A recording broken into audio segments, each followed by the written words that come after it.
If you love your woo, it's time to make a commitment to the 3rd annual SOR Fan Party.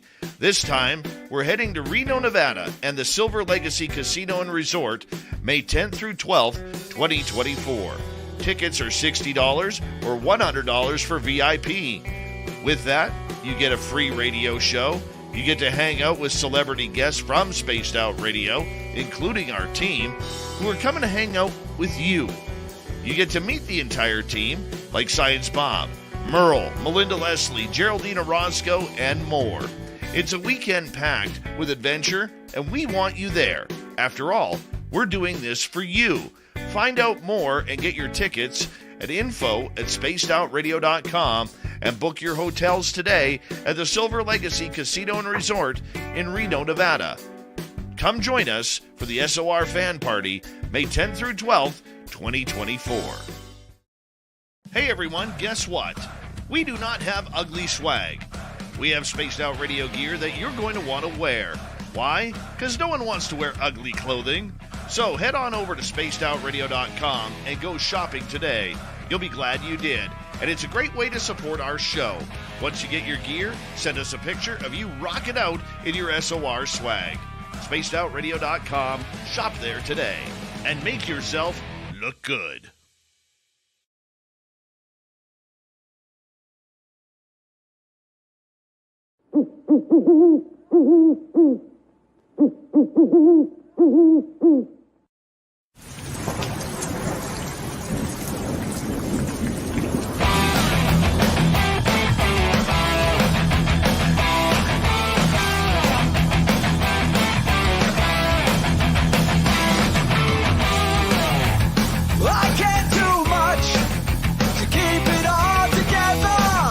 I'm not a good pretender, I never could live a lie. I said too much, and let it get the best of me, until it took the rest of me. I thought it was worth the fight, to fight for what's right, to right all the wrongs, to sing in our songs, to know we belong. No one understands, they don't have that desire, got their hands in the fire, and they do it again. We give it all we can, all we have is desire, got their hands in the fire, we burn ourselves and never say, never say, never say, never again. I never say, never say, never say, never again.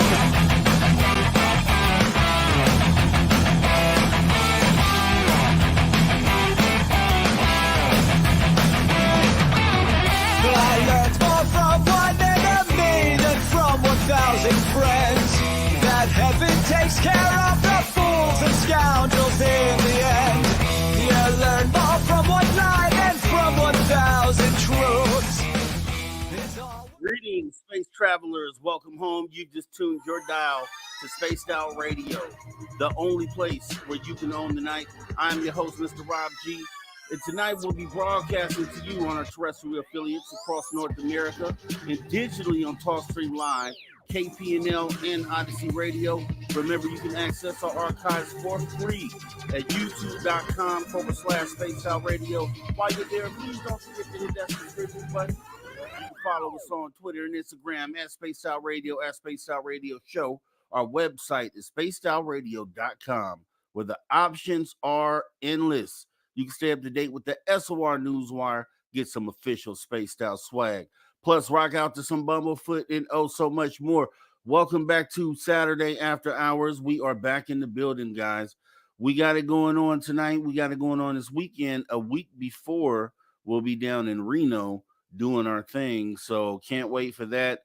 I know everyone is going, and for the ones who can't go, make sure you're at the live show so we can go ahead and make sure you're included in all the festivities, anything that we do. We might try to orchestrate a couple live streams from Reno, maybe Saturday, Sunday. Don't know for sure, though. We will have the archive shows running Saturday, Sunday night. So definitely make sure you're there for that. The live chat will be open, but we may try to arrange some like impromptu stuff, during the fan party, because we want everyone to feel like you are there, living vicariously through the ones that were able to make it. So it's going to be awesome. I can't wait. Can't wait. So let's go ahead and see who has the medal positions here today. So looking in the chat shows that we have let's see. Yeah, to Mothman with the gold, Woo I Am with the silver, and then Race Fan with the bronze. So we do have that. Appreciate Race Fan keeping us on top of our stuff here as we go ahead and jump into the chat. So I want to make sure that we get everybody in here.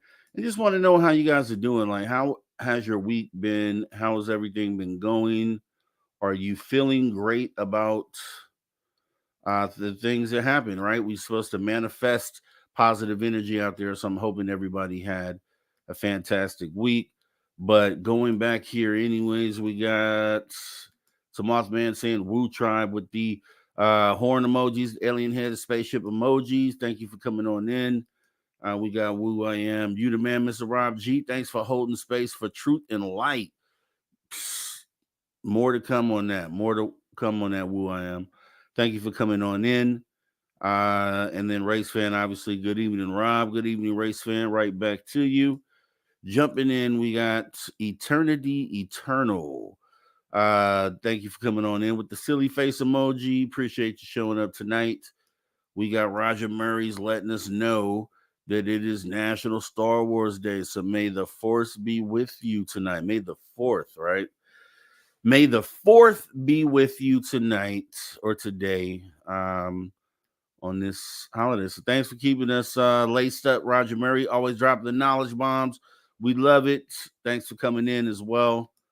James Horn saying hi. Hi, James Horn. Thanks for showing up tonight at the after hours. We appreciate you. Who else do we got in here? We got, moving down the list, Silent Listen saying may the 4th be with you.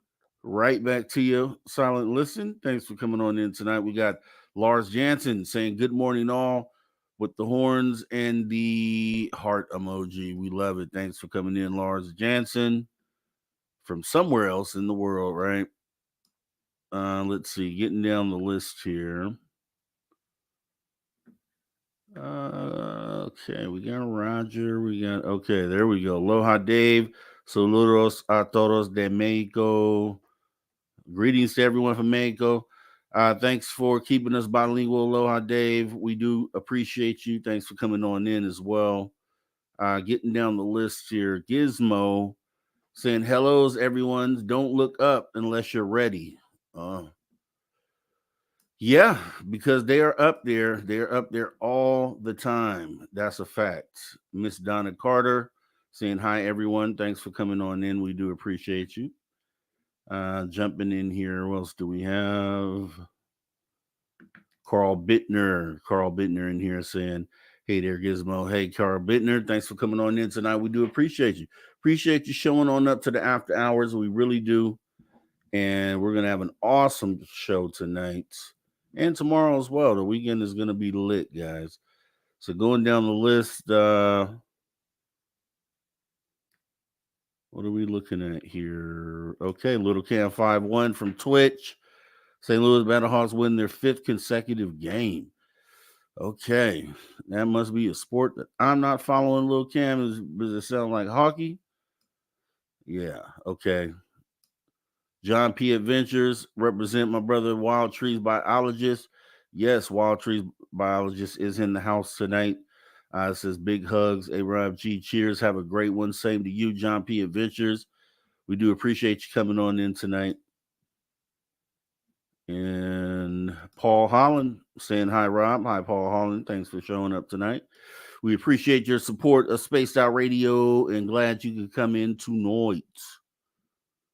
Right, getting down the list. All right, 12 Pearls saying hi, y'all. 12 Pearls seems like a new name. If so, and I always have to do this at least once a show, want to let you know where you're at here tonight. You're at Spaced Out Radio. This is after hours. We run the show on the weekends. Saturdays and Sundays, 8 p.m. Pacific until 11 p.m. Then on Sundays, we have Jessica Jones, the Cryptid Huntress. Goes right before the after hours, so 7 to 8 p.m. Pacific. Then you move right on over here to the after hours. And then Monday through Friday, we have Dave Scott, conductor of the Woo Train, running the show Monday through Friday, 9 p.m. Pacific until midnight. So there is 7 days a week there's something's going on over here. So definitely be glad to see you back, and would welcome you to come on in, join the family here.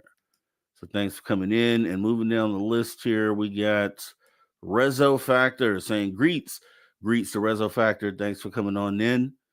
Let's see here. I can't believe I would have never done that. Carl Bittner, I would have never done that. Just get my hi to you, Rob, in the chat. No, I would never do that, Carl Bittner. But what's up? Thanks for coming on in. We do appreciate you. That is Carl Bittner, better known as Human Carl, not to be mistaken with Alien Carl, which is Dave's friend. All right, we are almost current here. We got Rule Riders DG. I'm down top of Chris, 232 pounds, balling. Okay. All right, we like that. Rule Riders DG. Thanks for coming on in. Appreciate you showing up tonight. And I did. Apologies, Carl Bittner. Never would do that, man. Never would intentionally do that. Let's say it like that. Do appreciate you coming on in and keeping me on my game. Carl Bittner. Who else do we have in there? James Horn. Okay, yeah, let's say we're current here. So what we're gonna do, as we always do about this time, we go ahead and take a look at the week that was Spaced Out Radio. Always an awesome week to look back on. I think it's no different here. So we'll go ahead and hop in the time machine and jump back and see the week that was Spaced Out Radio. So everybody kick back. We'll be back in just a minute here. Jim, these are obviously icons in this field. You're talking about John Lear, Bob Lazar, two of the top, period. John Andrews came out with, from Testers, Bob Lazar's sports model. Yeah. I don't know if I have an image of that. And John was as crazy as I am when it came to Area 51 and things that go bump in the night. But I've interviewed him and talked to virtually every pilot that had crashed an SR-71 or an A-12 or a YF-12. I've interviewed all the original test pilots. I was befriended by Ben Rich, who was Kelly Johnson's number. He was his number one man. He was number two position, but number one man. And you can't see it because there's Kelly. But the previous shot, the backdrop is Area 51 taken Christmas Day 2021. So that's within 3 years, 2.5 to 3 years old. That one right there. And there's a lot of stuff. The small little building in the center on the right hand side, that's a scoot and hide. If they're out doing something and a satellite's going to come over, or there's a wayward airplane flying over the area, they can taxi right into that area. The hangar down by the lower left-hand side, it's about a mile from any other facility, and no one has been able to explain exactly why. So, Jax, we're going to kick it off this first week. What do we have going on? What are we getting into? Well, for tonight's show, I was actually thinking about this. The last couple of days, I've been having these experiences that we all have, which is when we see these, visions or like shadow things out of the corner of our eye. And we all do it. We all see it. And a lot of people kind of think like, oh, what was that? Did I see something? Was that a bug? Was that a shadow? You're kind of always trying to figure out what it was. and yet you find yourself kind of brushing it off, but these are truly things that we're seeing. We're not hallucinating. It's not something that we're imagining. We really do see these things. And what's happening is you're actually getting like a sneak little peek of like a second of maybe, someone coming in to say hello. Like you and I've actually talked about this before about shadow figures. And it's very similar to that where, you'll see it and then it's like, well, what did I just see? And it always kind of makes you stand there for a second and look or wonder, what's going on? What was that?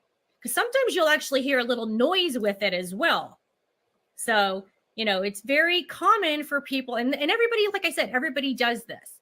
So what's happening is you're actually interacting with the other side. And it's just like a piece of them coming in to say hello. They're there, they're gone. But the thing that I wanted to talk about was the frequencies, the vibrations of the living and the dead, because they share energy, we share energy, and there's energy all around us. So as people, when you're very happy and easygoing, you have a very high vibration, and if you're someone who's sad or lonely or depressed or have a lot of anxiety, you have a very low vibration. And it depends on like who you are as a person, what you're giving off, of what you're also attracting. So that has a lot to do with what it is that we're seeing. The audience enjoys every time we sit here and read those. What are some of the ones that, what would be one if you had to pick one of the most compelling ones that kind of gives you nightmares, gives you the shivers when you think about it? Well, nothing bothers me much anymore, to be honest with you. But this whole Chicago Mothman winged humanoid investigation from the very beginning has been quite unique, because you're talking about a cryptid flap or a series of episodes that are happening for the most part in an urban area, suburban area, which is just really out of the norm for cryptid activity. And when these sightings started to become known in 2011, it was 3 sightings early on. Then it kind of waned off. We weren't hearing much of anything. But then 2017 came in. Then it just went crazy. And we were lucky enough to be able to start getting contact with people, letting them know that we were doing this investigation. But of course, we were very, very cognizant of people that would come out just to get some notoriety. And, we made it a point to follow up with our investigators. One would get the report, then another one would follow up with it, and we'd compare notes and such. And, but it is all in all one of the best series of investigations I've ever been involved with. And involved with that. And we're far from the end of it. It continues on. When we think it's going to slow up, then it starts picking up again. And at this point right now, we just had, there was a sighting this morning, by the way, just west of Chicago. And we're looking at that. That sighting would be the 170th sighting that we've recorded that we think is legitimate. What does it feel like to have an implant inside of you? Well, actually, it was kind of painful when they put the implant in my toe.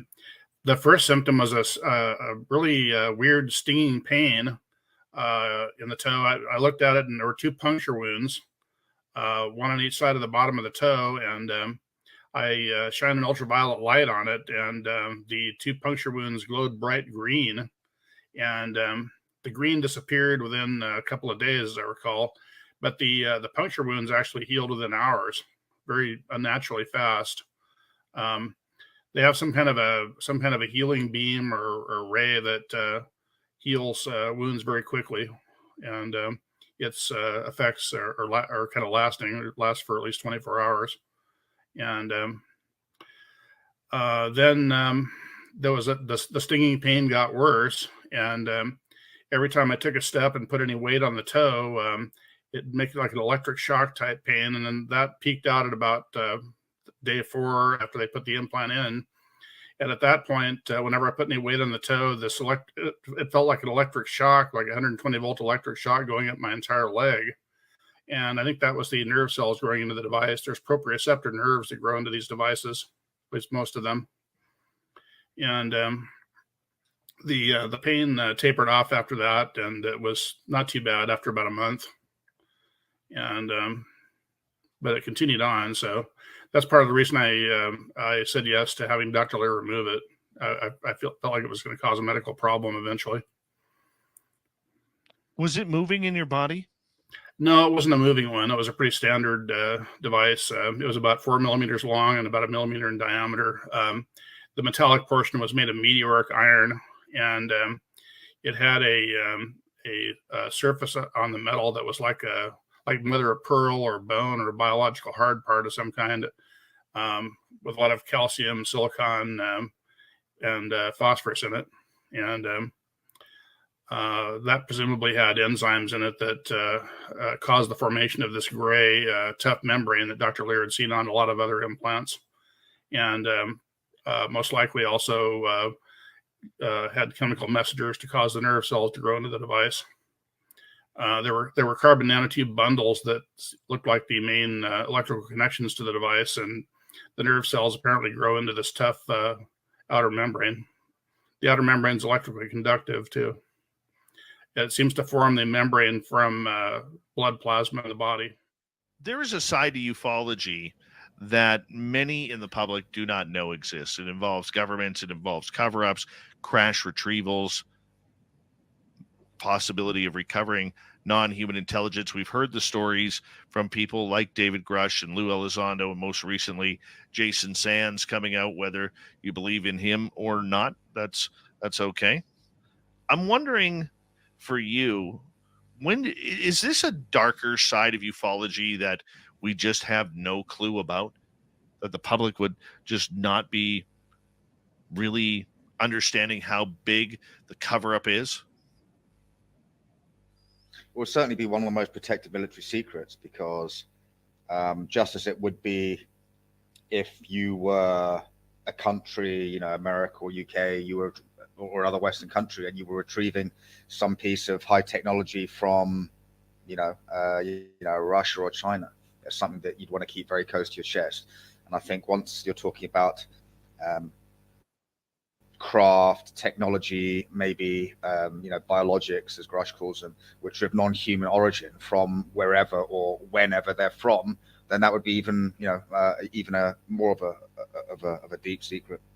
But it's happened before. Things that we've learned about now. I mean, during the Korean War was when they really, say the Americans really got into the whole crash retrieval thing, because they had advanced jets flying around in Korea, so they wanted to make sure that they didn't get shot down. Initially get shot down by the enemy, and then if they did, they'd want to blow them up in place, or try and retrieve them, and certainly retrieve the pilots. So crash retrievals of kind of conventional aircraft isn't a new thing. It's been around for decades. But there was a famous case in the mid 1980s when the Libyans were fighting the Chadians in North Africa, and the French were supporting the Libyans. The Americans wanted to get their hands on an Mi-24 Russian, Soviet-built attack helicopter, and the Chadians actually got their hands on one, and the Americans secretly flew it out of Chad, literally took it apart and underslung it under helicopters and flew it out. So crash retrievals isn't a new thing, and we've only heard about that particular case more recently. So if you're talking about retrieving non-human craft and possibly remains of living beings that are non-human, then that would be biggest secret of all. Is needing sleep with your bedroom door locked to get a good night's sleep a sign of being taken by aliens? I have odd memories, but I worry it's just old nightmares. Well, we'll start with the issue of locking the door has little to nothing to do with aliens. There are so many, literally millions of people that will lock their door, close their closet doors, and close their windows, and the only reason for it is because there's too much extra noise coming out. Yeah, it may simply be that is the most likely problem. There are not that many inductions that take place. So no, I would not mark that as an indicator at all. Could it not be, though, that One thing you may be dealing with is past life memories. Keith, let me ask you this in regards to that, because I sleep with my door open. And at night, my partner says that she sees things standing in the doorway to the hall. And for some reason, they can't come in, but usually a couple times a week, she will wake up in the middle of the night and have visions of these weird looking beings standing in the doorway.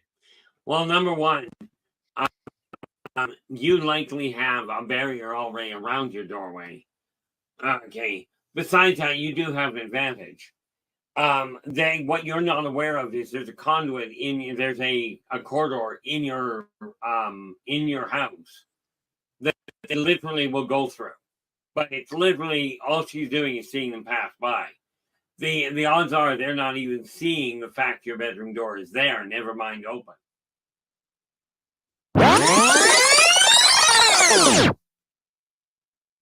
All right. That was Spaced Out Radio, the weekend review.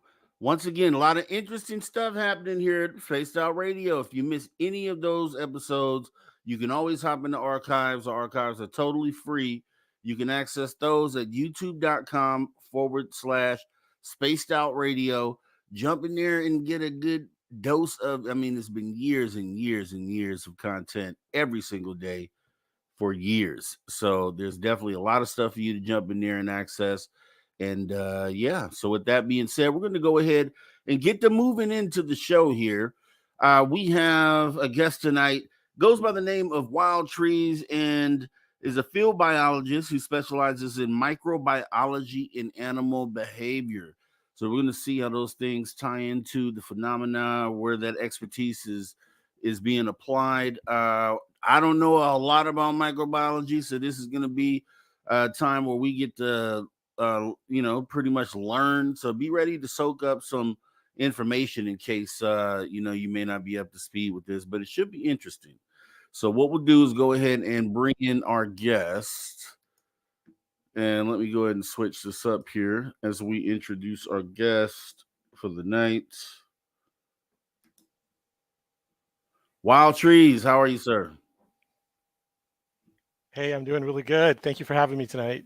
Yeah, no problem at all. Glad we could have you. Actually, I was looking into your background as a microbiologist, and it's going to be interesting to find out how you apply that. But before we jump into the meat and potatoes, I was wondering, like we do with any first-time guest, if you wouldn't mind kind of going back into what got you started, directed this way.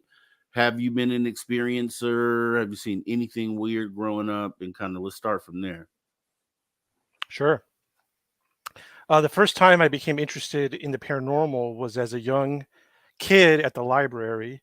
There was always a section of all the libraries in America with like 5 books on the Bermuda Triangle, Bigfoot, and UFOs. Public libraries, So I saw those books and I was like, what are these books about? I was like, it's not fiction. It's not in the fiction section, but it's like, doesn't make sense with what I'm learning in my other classes. So that's the first introduction I got. Then you fast forward, and I did have some paranormal encounters. I'll talk about them later or after this. And then I was in graduate school getting a master's in biology, and I had all this experience in science, and I got really sick, and I saw Stephen Greer's Unacknowledged on Netflix because I was sick. Mm-hmm. And that movie, I was like, oh my God, like it restarted my interest in the paranormal. And now I wasn't a kid. I had all this experience in like critical thinking and facts and research. And I dug back into that. And so that was that was around 2016. So for like 6 years ago, I guess. And so since then, I've just been interviewing people about the paranormal, Bigfoot experiencers, Preston Dennett, Dolly. Yep. Those are my buddies. Let's see, do you freeze up there?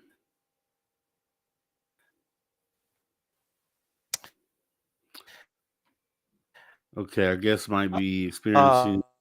uh, was the last thing you Okay, right now, said?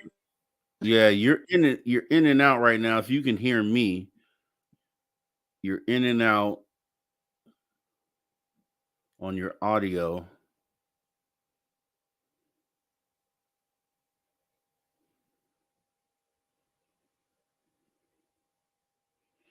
Okay, so what you may have to do, I don't know if you can hear me, Wild Trees, is back out and then come back in.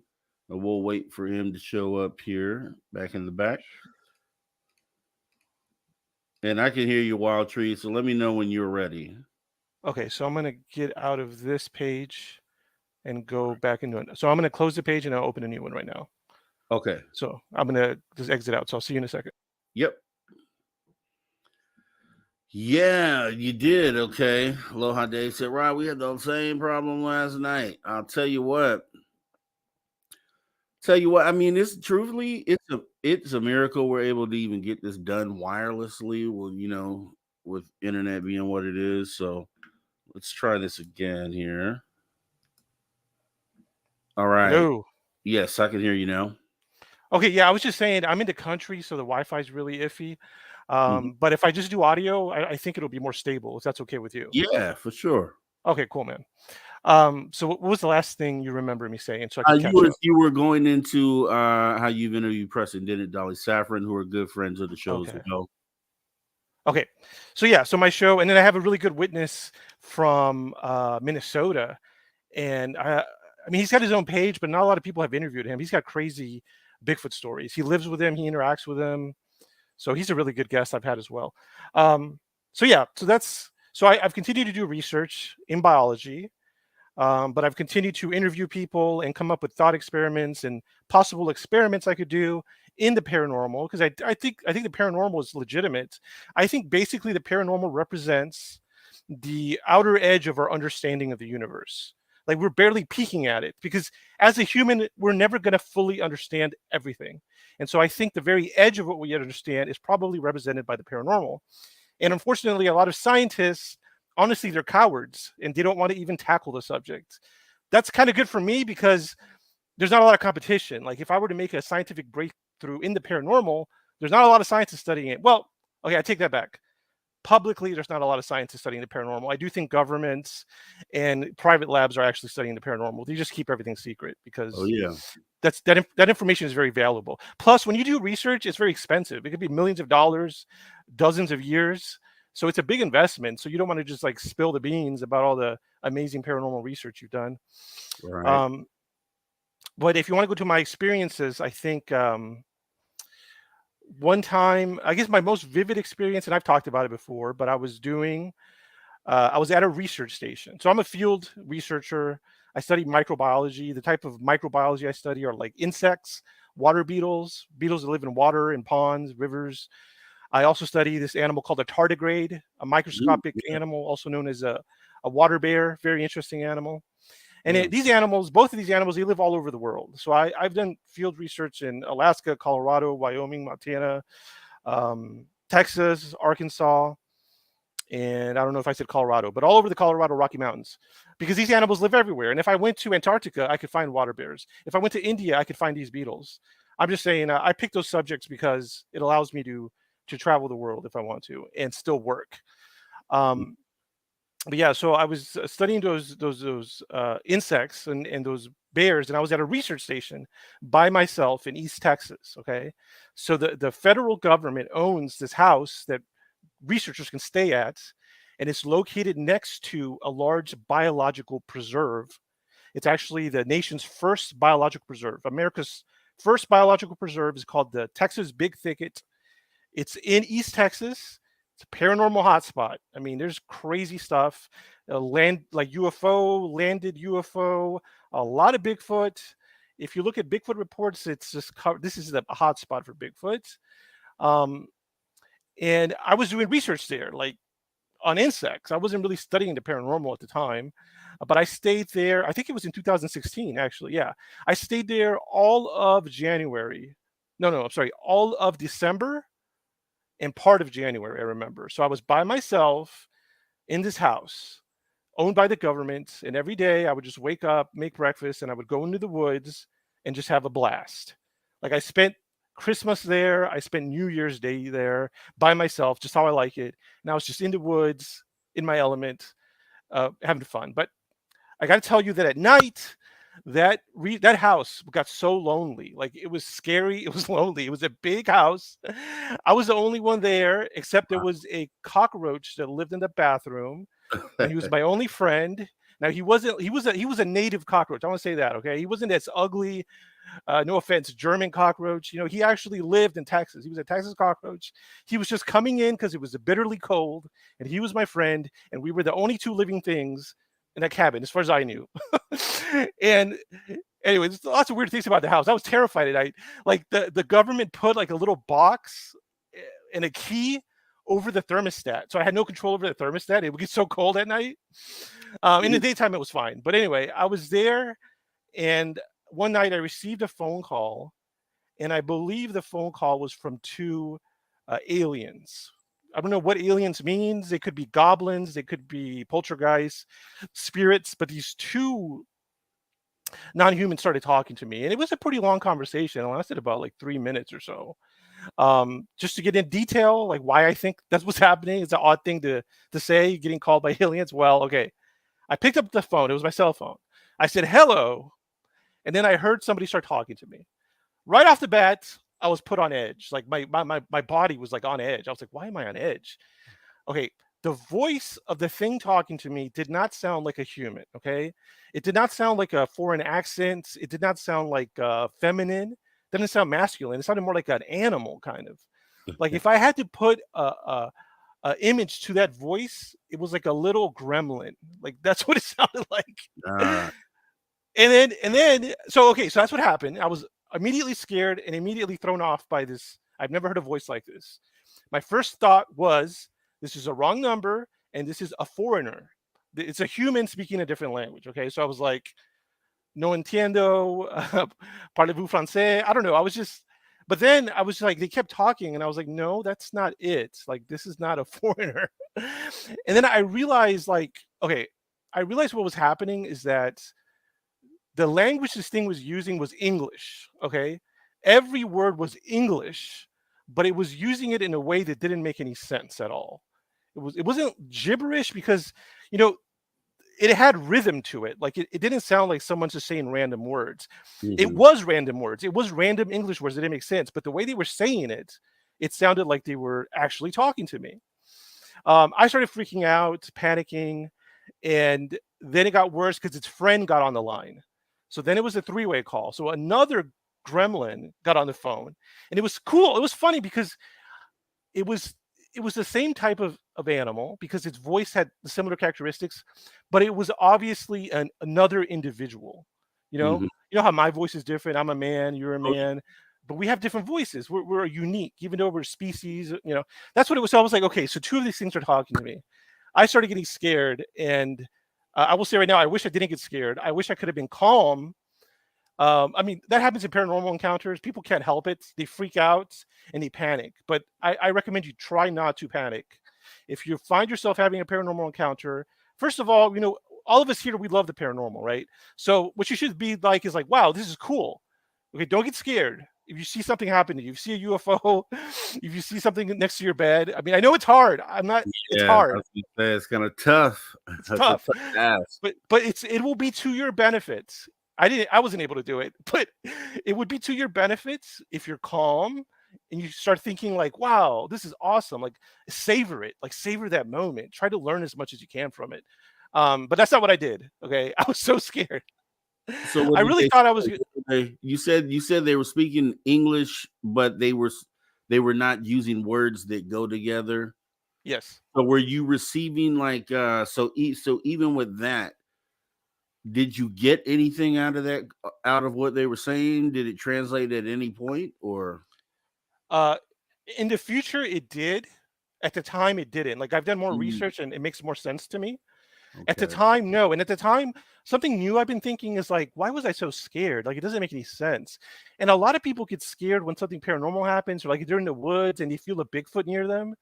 And I almost feel like if I can't help it, like maybe if you're just around paranormal stuff, physiologically, like it just makes your blood boil. Like, you know what I mean? Like if you're next to a hot stove, you can't help it. You're going to get hot. Your skin's going to feel hot. I wonder if some of these paranormal things, if you just can't help it, they're so strange and they're so weird. It's like being around a skunk or an electric eel. If you're around a skunk, you may not be able to help it. You may smell bad. If you're around an electric eel, you may not be able to help it. You might get electrocuted in the water. Maybe if you're around goblins, you just can't help it. Like your body ends up panicking. A lot of people also say that like they feel like paranormal entities want them to get scared and feed off their fear, like a emotional vampire, like a fear vampire. I think there's a lot of truth to that. I think our fear is some kind of energy source for some of these things. So Yeah. let me ask you this. So going in order. So you had the experience with the aliens with the phone call. So when I guess you could, if you didn't know what you were dealing with, I guess you could see that as being paranormal potentially. But knowing what you know now and where the line is drawn between extraterrestrials and paranormal, if there is a line to be drawn, because they might be related in some way. When did the paranormal things kick in, and what type of experience were you having? That's a good question. I would say the main paranormal thing that I experienced was a term called high strangeness. Okay, so high strangeness, just you experience something that doesn't really make sense to you. You've never experienced it before. And I mean, your question also, like, all I could say about this experience is that it was a strange experience. You know what I mean? I've thought about it a lot. It's possible I was prank called by two humans. It is possible. I mean, even if that happened, that's strange. Like, what a weird way to prank call somebody. Yeah. But I have no physical evidence or data, but my heart just tells me that these weren't humans prank calling me. But I don't know what they were. But just the fact that they're not humans is strange. Like, what else calls people other than humans? Right. So yeah, I guess just the high strangeness of the voice, the sound of the voice, the way the language was being done. Like what I eventually ended up doing is like, I didn't want to get abducted. I assumed I was going to get abducted. And I've been in situations in these woods when I've done research where I've had like a life and death situation. So I've gotten lost in the woods, and these woods are so thick. It's called the Big Thicket. The reason is because like sometimes if you just want to make an inch of progress, it takes you like 10 minutes. You have to get on your belly just to move forward in the woods. So I got lost and I had to combat that. And then, the way I had to get unlost was I have to, because the forest was so thick, I had to walk in the creek. So I had to stay in the creek, which was sandy. And that's dangerous because some parts of the creek are very deep and I had to have crossed a log. I could have fallen and drowned. Nobody was there. There's so many venomous snakes. If a venomous snake would have, bit me and gave me venom. Anyway, in that situation, I pulled myself together and I was like, no, I got to take control of this. I'm not going to go out this way. And I got out of the woods. Another time I got stuck in quicksand, the same, national preserve. I was like next to a big river and it was this really sandy area. I got stuck in quicksand. I didn't panic and I got out of it. So that kicked in to me. I was like, okay, I'm having another maybe life or death, just intense situation, and I have to gain control. I have to gain the upper hand. That's what my mind thought. So the plan that I came up with is let me pay attention to what they're saying. Like, really pay attention. Let me memorize something that they say, and then as a way to communicate with them, let me say it back to them. I was like, it may not be a good plan, but it was a plan. It's better than nothing. That's what I did. So I listened, and this is what I think they said, okay? This is probably maybe 80% correct because it happened so many years ago and I was panicked. So I'm just saying my best memory, what I remember they said was, the phrase was, "Where's the bucket, Leroy?" And he said it in a weird goblin voice. That was just one of many things they were saying to me, a bunch of weird things, but that's what I memorized. "Where's the bucket, Leroy?" So I started yelling it back to them. I was just like, "Where's the bucket, Leroy?" And I got more animated. I went outside. It was freezing cold. All the night sky was there. I had the phone in my hand. I was just like, "Where's the bucket, Leroy?" They eventually hung up on me. And so I don't know, I freaked them out. And to me, that was some kind of conclusion. I wish I hadn't handled it that way. Like I said, I wish I could have been calm and invited him over for a beer or something. But that's not what happened. Well, yeah, I mean, you can only, but you have the experience, you've cataloged it, and it's cool to say, okay, I'm not really sure what that was, but this is what happened. So, not saying that it was extraterrestrial or even paranormal, but I'll say this to you. I actually interviewed someone, a couple with, they're not an actual couple, but a man and a lady. They're with the company called UAPPD, former police officers. I asked a gentleman about his sighting, and his one encounter was of getting a phone call while on patrol from a payphone that had nobody at it. He said he was looking right at the phone and there was no one at the phone, and he was being called from it. So there may be something to that with on the paranormal end. With, I don't know how that would be possible, or what, how a entity would be able to tap into it. I don't get that. Just like you stated with the aliens, I don't know how that would be the case, but there's other people that have reported that. So I kind of want to just let you know that. Yeah, there's a lot of weird stuff that happens with the phone. Like, I think his name is Jeffrey Kripal. Jeffrey Kripal is a researcher at Rice University, and he's an academic guy. He studies the paranormal. He told a story which I'm going to repeat, and but other people have reported similar stories. So this is his story. He said he was in his office, and a woman knew he studied the paranormal. She really wanted to visit him and just tell him something. And he's like, okay, fine. And she drove from very far away, and it was raining that day. She drove in the rain. She met him, and she told him this story. She said, her daughter had died tragically, and that was sad. And at her daughter's funeral, she said she received a phone call from her dead daughter, and they talked. And she talked to her dad, and she said a lot of people at the funeral also received a call from her and talked to their daughter. And then the woman just left in the rain. Like, that's literally all she wanted from Jeffrey Kripal, was to tell him that story. And I mean, he thought it was important enough to mention it on a podcast. But I've heard similar stories about receiving phone calls from the dead.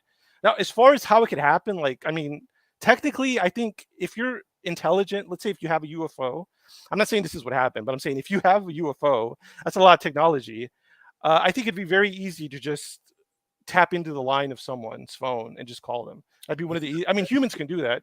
If you're a hacker, you could just tap into someone's phone and call them, or so. I don't think it's difficult to do, but yeah. Yeah, I a lot guess of weird stuff happens. that it could be. I mean, yeah, there was a movie way back in the 80s that was called Shocker. I think it was called Shocker. And the guy had gone to the electric chair, and then so he was now in this energy form, and he was able to kind of go through phone lines and electricity lines. So that, the theory makes sense that if we're energy and, it's essentially energy that powers these phones, then maybe there's some way that can be done that we just don't understand at this point. So that might be something that we're looking at, but kind of getting into, so you're into all these different things. So you have the UFOs, you have some of the paranormal. I understand that you from what I've seen, I looked at a couple of videos where you were covering like Sasquatch dogmen as well. Yeah. Do you have any experiences with those? No, I personally don't. I've just collected stories, but I haven't. I mean, that area that I'm in, the area I was talking about that I've done research, like I mentioned earlier, there's this website, I forget what it's called, but there's this website that just tracks Bigfoot sightings. If you just go there, like, this area has pretty detailed Bigfoot sightings. I'm sorry, I meant Bigfoot. So I'm just saying, like, okay, that time I got lost and I was in the woods and I had to cross the water, like, that little part of woods I was in has at least 3 reports of someone seeing a Bigfoot crossing the road in that small little area. So I don't know, that area is peppered with Bigfoot, but I never seen one before. But if I wanted to do research with Bigfoot, I would probably do it there because it's only an hour and a half away from me. The other thing, though, is that there's a lot of Indian reservations there, or at least one Indian reservation. And I had a friend tell me that it could be just some Native Americans, I don't know, playing dress up or being mistaken, maybe on purpose or on accident, as Bigfoot. I thought that was interesting. I mean, to me, that's still strange. I mean, like I said, that phone call, if it was just 2 people prank calling me, that's still so weird. It's still abnormal to me. And if there's Native Americans dressing up as a Bigfoot and scaring people on the road, almost getting run over, That's also very interesting to me. Like, why is that happening? Yeah, I would think to just in my observation, anytime I've experienced the natives or spoken to someone, like we'll have Travis later, who's with the tribe, that they usually take their stuff pretty serious, and to the point to where I don't know. I mean, you can't speak for everyone, but it would be hard for me to see a native or someone that takes that seriously doing that, unless it was some sort of dress, for some sort of ceremony, maybe potentially, and that could be something. That'd be Yeah, something I yeah. would look at potentially. If it was a person, the scenarios, these are the scenarios. Like, people are driving down the little forest road. Like, this is the most like smallest road in the world. It's just a little dirt path that's surrounded by deep woods all around you, and there's really nothing there. So the only reason you're passing maybe is a shortcut. But anyway, people report they're just driving at night, and they almost hit the Bigfoot, or they see the Bigfoot crossing. And it's always the nighttime, but in the lights, they see just a hair, they see a hominid. So it would have, if it was a person, it'd have to be someone like purposefully dressing up. And I think it's pretty dangerous, even if it's not a Native American. If it's just a person pretending to be a Bigfoot, it's very dangerous to do that, because there's a lot of hunting. The culture there, the culture in East Texas, I love it, by the way. It's all about guns, so it'd be very dangerous to do that. You would risk getting shot and killed. So Yeah. I mean, and even if it was a Bigfoot, now you said something earlier that we could kind of go into, where you said that you felt like were these paranormal entity, and I've always had this question too, so we can talk more about this, that these entities are like just right past our vision, right? So you said that, if you could go into explaining that more, because I think that's something we really can hit. Yeah, and I could explain that by talking about microbiology. So literally, the name of the show, Microbiology and the Paranormal. I'll talk about that and answer your question. So I think a lot of people that study the paranormal, they're fascinated by this idea of an invisible world. That's what I think the paranormal represents for a lot of people. They're like, there's this whole other world where Bigfoot are real, where fairies are real, where abductions are real, and it's invisible because it's out of reach. It's not like the world of birds where we could take pictures of birds. It's not like the world of fish where we could catch fish. It's this invisible world. And that's interesting to me. And I think that's accurate too, by the way. I think a lot of paranormal things represents an invisible world that is just outside of our senses. Literally, our eyes, our ears, our nose, we cannot pick up on it. That's all that's happening. Right. And the way that relates to microbiology is because the micro world is an invisible world. Okay. To me, it's fascinating. Like, if I get a little piece of moss is a very primitive plant. It grows on the ground, on the side of trees. It's very old. It's just kind of green. It sticks to the ground. Moss, if you pick up a little moss, the size of a small coin, if you soak it in water and you look at it under a high-powered microscope, you will see the equivalent of a rainforest of strange animals. Strange animals like water bears, rotifers, nematodes, protozoans.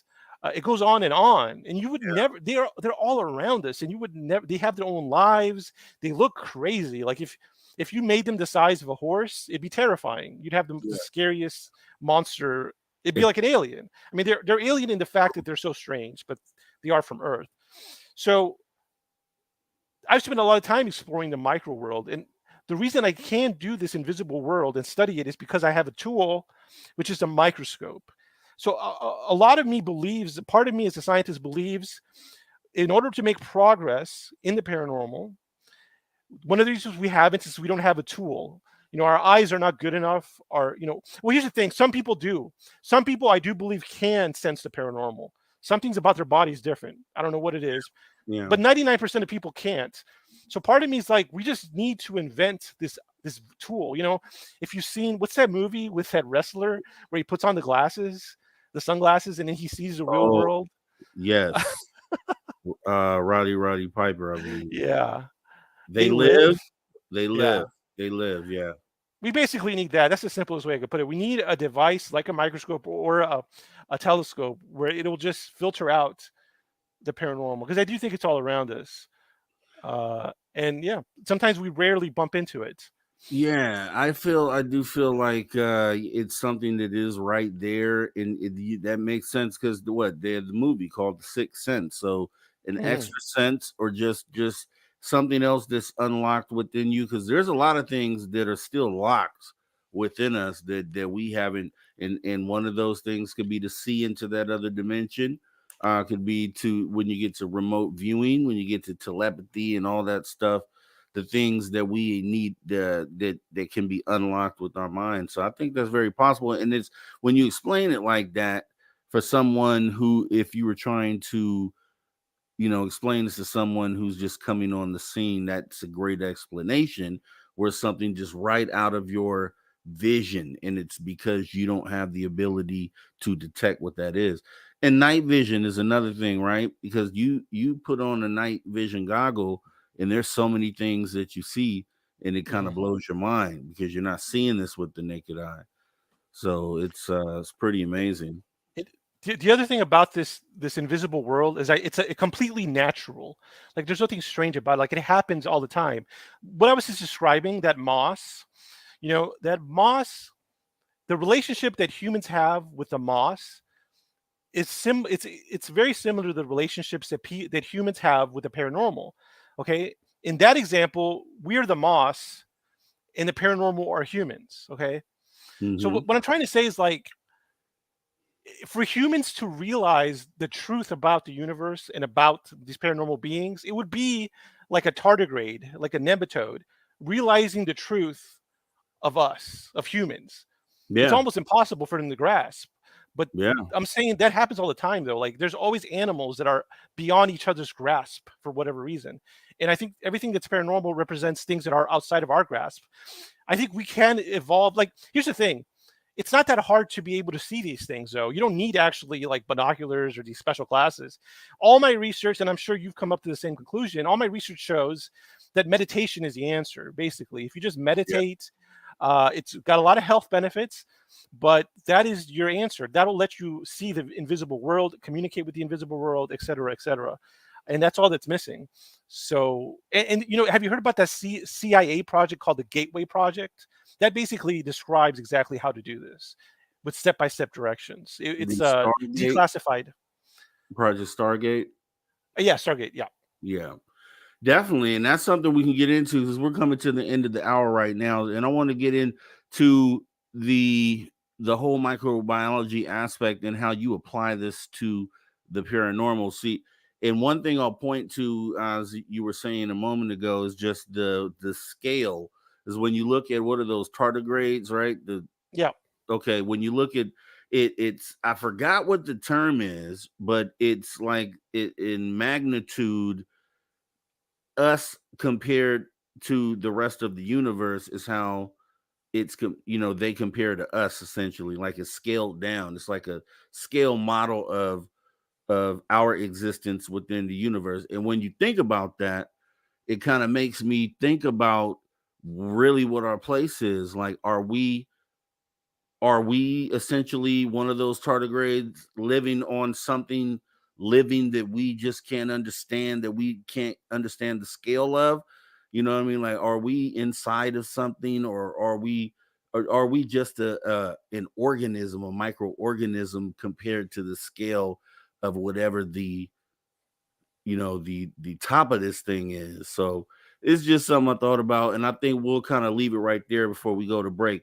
So we'll take a 5-minute break here, guys, and we'll be right back with our guest, Wild Trees. You guys actually, if we can get some questions together, put them all in caps, and that way I can make sure that I grab those. Until then, we will be right back in just a minute, right after these messages. So here we go.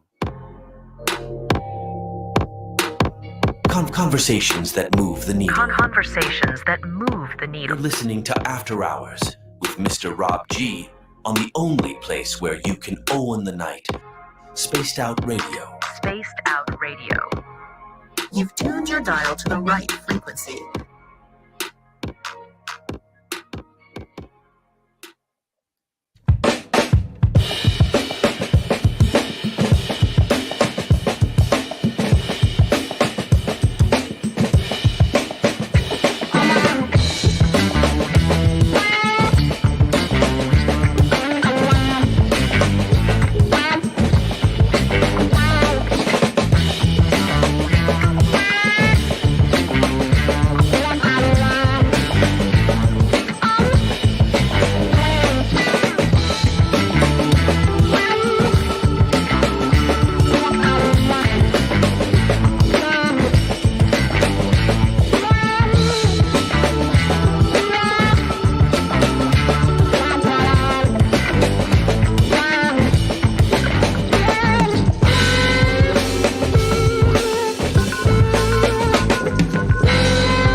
All right.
Welcome back to Spaced Out Radio after hour number 2 with me, your host, Mr. Rob G. And our guest tonight, biologist, microbiologist, Wild Trees. We were talking earlier before the break there, and we were kind of just getting in, talking about how the scale of these microorganisms compared to us potentially is the scale of us compared to the universe, and just that whole thought process. Being a microbiologist, I'm sure you've looked at that aspect. What is your opinion on that? Yeah, man, you were saying some really thought-provoking ideas, and I've had similar thoughts, and I've reached some conclusions about our place in the universe. And hey, these could change, but just as of today, the day of our Lord, May 5th, 2024, this is what I think is going on with our place. Okay.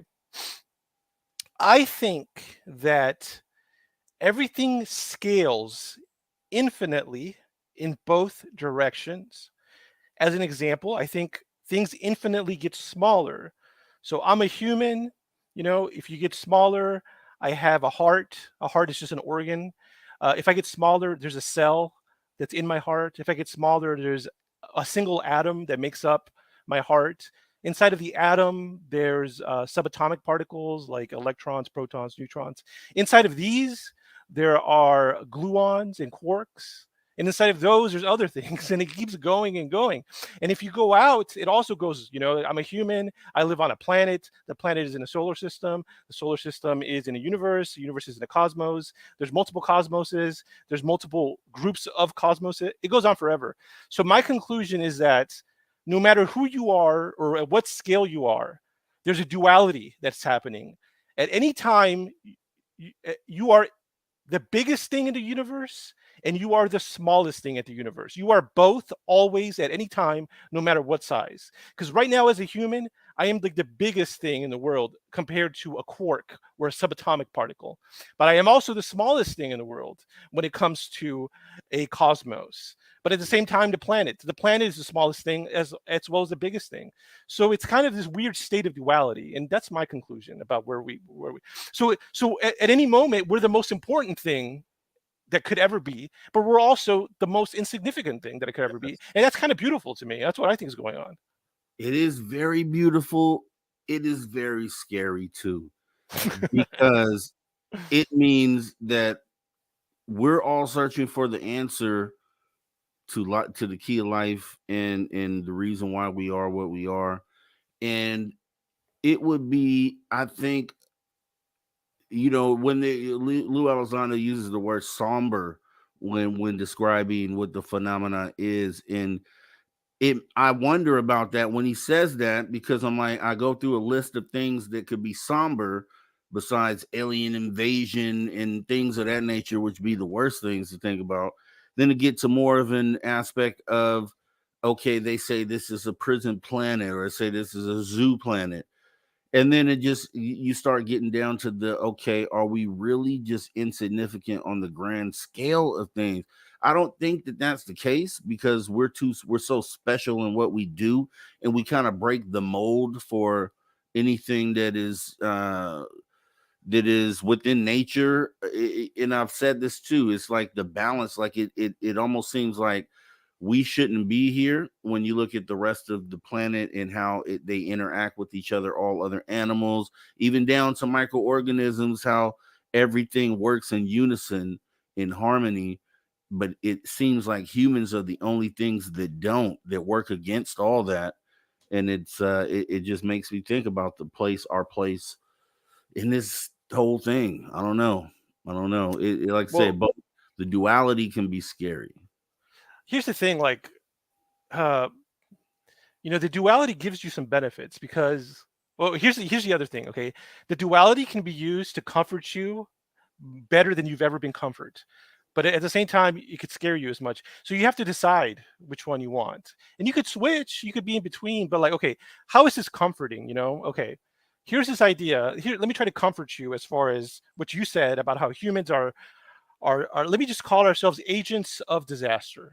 Is that kind of what you were trying to say? That sometimes humans can be agents of disaster? Is that what you meant earlier when you said that we're essentially, when it comes to being in unison with the rest of nature? Yes. Okay. So if you allow me to, let's call this the fact that we're not in unison with nature, let's call that disastrous. Let's say it results in disasters, if we could agree with that. Okay.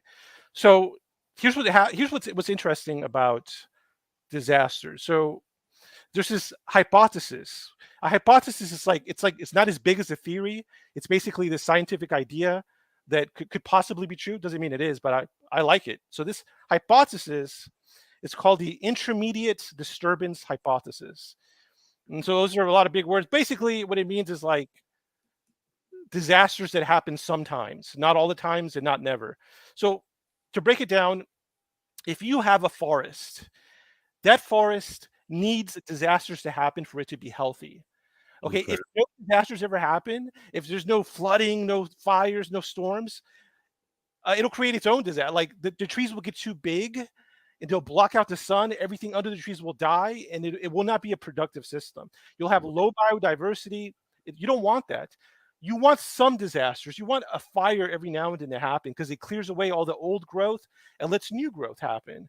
You don't want disasters all the time. I mean, if it's always flooding all the time, never stops, that's bad as well. So you have to have disasters are necessary.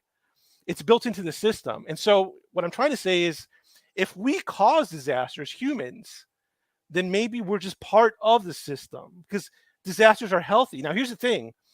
You have to come to grips with this, okay? It could be that humans are causing a mass extinction right now. Yeah. What I mean, okay, here's the thing. Mass extinctions have happened before. It's natural.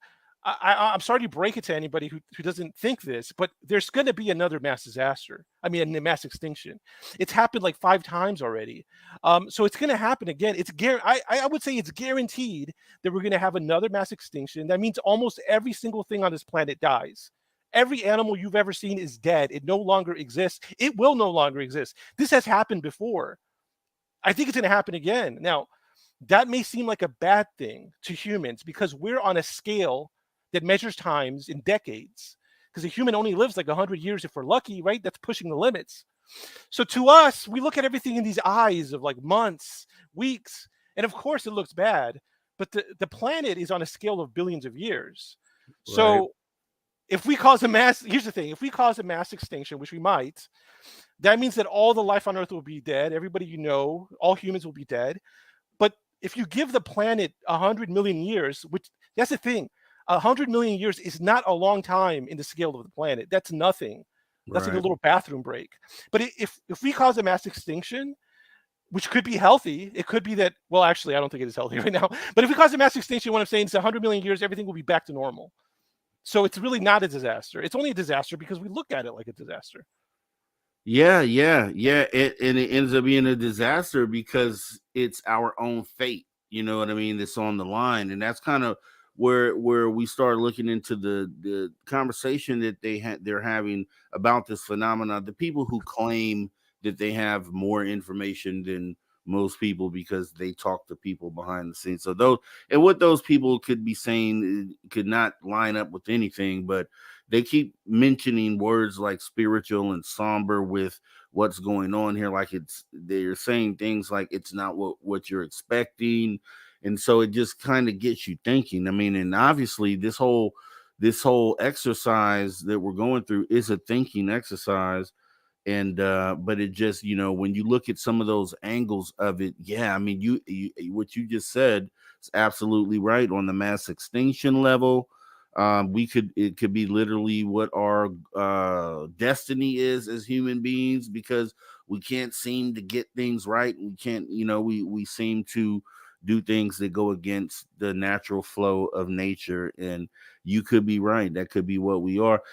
But there's obviously the sad side of things that ends up being the case, because hopefully what we're hoping is that we can get to this, we can enlighten ourselves as human beings and kind of raise ourselves out of the state that we're in and kind of break that cycle of destructiveness that we have been inflicting on this planet since we got into the industrial age, where we really started tearing the planet down.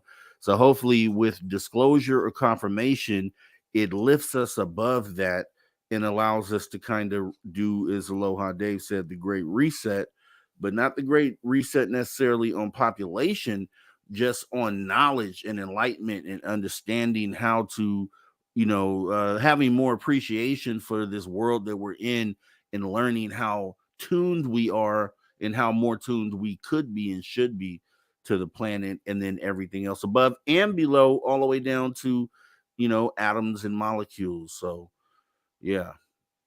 Yeah, and I will say to not be so down, I will say we have not crossed a red line. I think we're far away from a red line. Like, there's plenty of time for us to turn it around, and people are talking about turning it around. That's a positive thing. So, I mean, there's still, like, I'm out in the woods. There's there's still a lot of biodiversity out there. I mean, we're losing a lot of species, but we have a lot of species to begin with. That's the benefit. So at this point, like, this is a great time to be alive. I'll say that right now. I mean, we talk about doom and gloom, but it is a great time to be alive, and we could totally turn it around. So, it's not all doom and gloom. There's definitely, we have not crossed a red line where we can't turn it around. Yeah, it's just about, so I guess what we can do is kind of figure out, just see kind of what is your thought process on the whole disclosure process. I Sure. know how I feel about it. What side is there's to me, I feel like there's a government side, a government disclosure, and then there's just the humanity, us as humans disclosing things for ourselves. So with that being said, what is your angle on this? Okay, I'll add a second component. So you're saying governments, us as individuals, and I'll add a third component of disclosure, probably the most important, which is whatever they are themselves. If they're the aliens, that's probably the biggest point, because they're choosing not to disclose themselves. And that to me makes a lot of sense as a biologist. Like, it's all about camouflage. Animals love to camouflage themselves. Octopus camouflage themselves, insects camouflage themselves. Why do we camouflage ourselves? Because it's all about information. We don't want to give up information. Information is power. If you're an insect and you're camouflaged and you look like a twig, the predators are not going to see you. Right. You're not giving them this is the information. The information is, I'm really an insect, I'm defenseless, and I'm delicious. You're keeping that information to yourself as an insect by camouflaging, because that information is power. So whatever it is, I think that's one of the reasons why they're not disclosing, is because they don't want to give up the power. And that's not strange, and it's not bizarre. I understand it completely, because I do think it represents a form of life, maybe not biological life, but a lot of aspects of the paranormal, they're alive. They have some sort of life. So that's one component. Another thing I just think is interesting about disclosure is that if humans, the whole planet learns about the paranormal and whatever aliens, like, it's funny because it is a very personal thing, because there's a duality again. If disclosure happens, nothing changes because it's always been that way. Like, nothing's changing. Everything's exactly the same as it was yesterday. The only thing that changes is your mind, is your perception of the world. That's a big thing, though. And so, talking about that perception of the world, I have come to the conclusion that it's kind of a metamorphosis for a species to go through disclosure. There's stages, and I think it's painful, and I think it's uncomfortable, but I think at the end it's necessary, and it has to be done. I think, like I said, a butterfly, if you have a caterpillar, it starts off as like a little caterpillar, it goes into a pupa, comes out completely different. It completely reconfigures its body. Everything changes, the way it acts, the way it thinks. That's a metamorphosis. When somebody learns about the truth about the paranormal, they start going through a metamorphosis. Some of them don't get out of it, unfortunately. I think the beginning stages are fear. I think not everybody, like kids, handle the paranormal better, but adults, the first stage is fear, I think, panic. And there's other stages where, like, you're angry because nobody's told you, you're being kept a secret. And there's probably other stages that are negative, but to me, the final stage where I'm at now is acceptance of the paranormal and a sense of wonder. Like, it's a positive feeling. I'm like, wow, the fact that this stuff is real, it means that there's potential for unlimited energy. There's the potential to eliminate all human suffering, like diseases. There's all these different worlds we could visit. It's amazing. There's literally there's no end to the possibilities. And I hope that's what people end up evolving. That's the final stage some people get stuck. They get stuck in fear. So I hear you saying this, right? I hear you saying that with your thought of disclosure is that everything, we get the news and then we go on with our day, essentially. Is that how you see it? Because I see I see a potential. Oh, okay. Like, what I mean is that, like, okay, let's say, let me give you an example. Let's say you spend, you always go to work and it's always dark at your job, right? So you never see what color the walls are, right? And then one day, the boss turns the lights on, and you notice that there's all these, like, priceless paintings, like the Mona Lisa, these Picassos. Okay, that's a big deal, and you change how you act. You're like, this is amazing.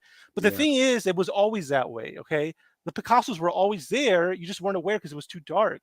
So that's what I mean. I mean, yeah, it will change. Yeah, the world will be fundamentally different, but at a basic level, it's not changing. The world around you is not changing. Those paintings were always there.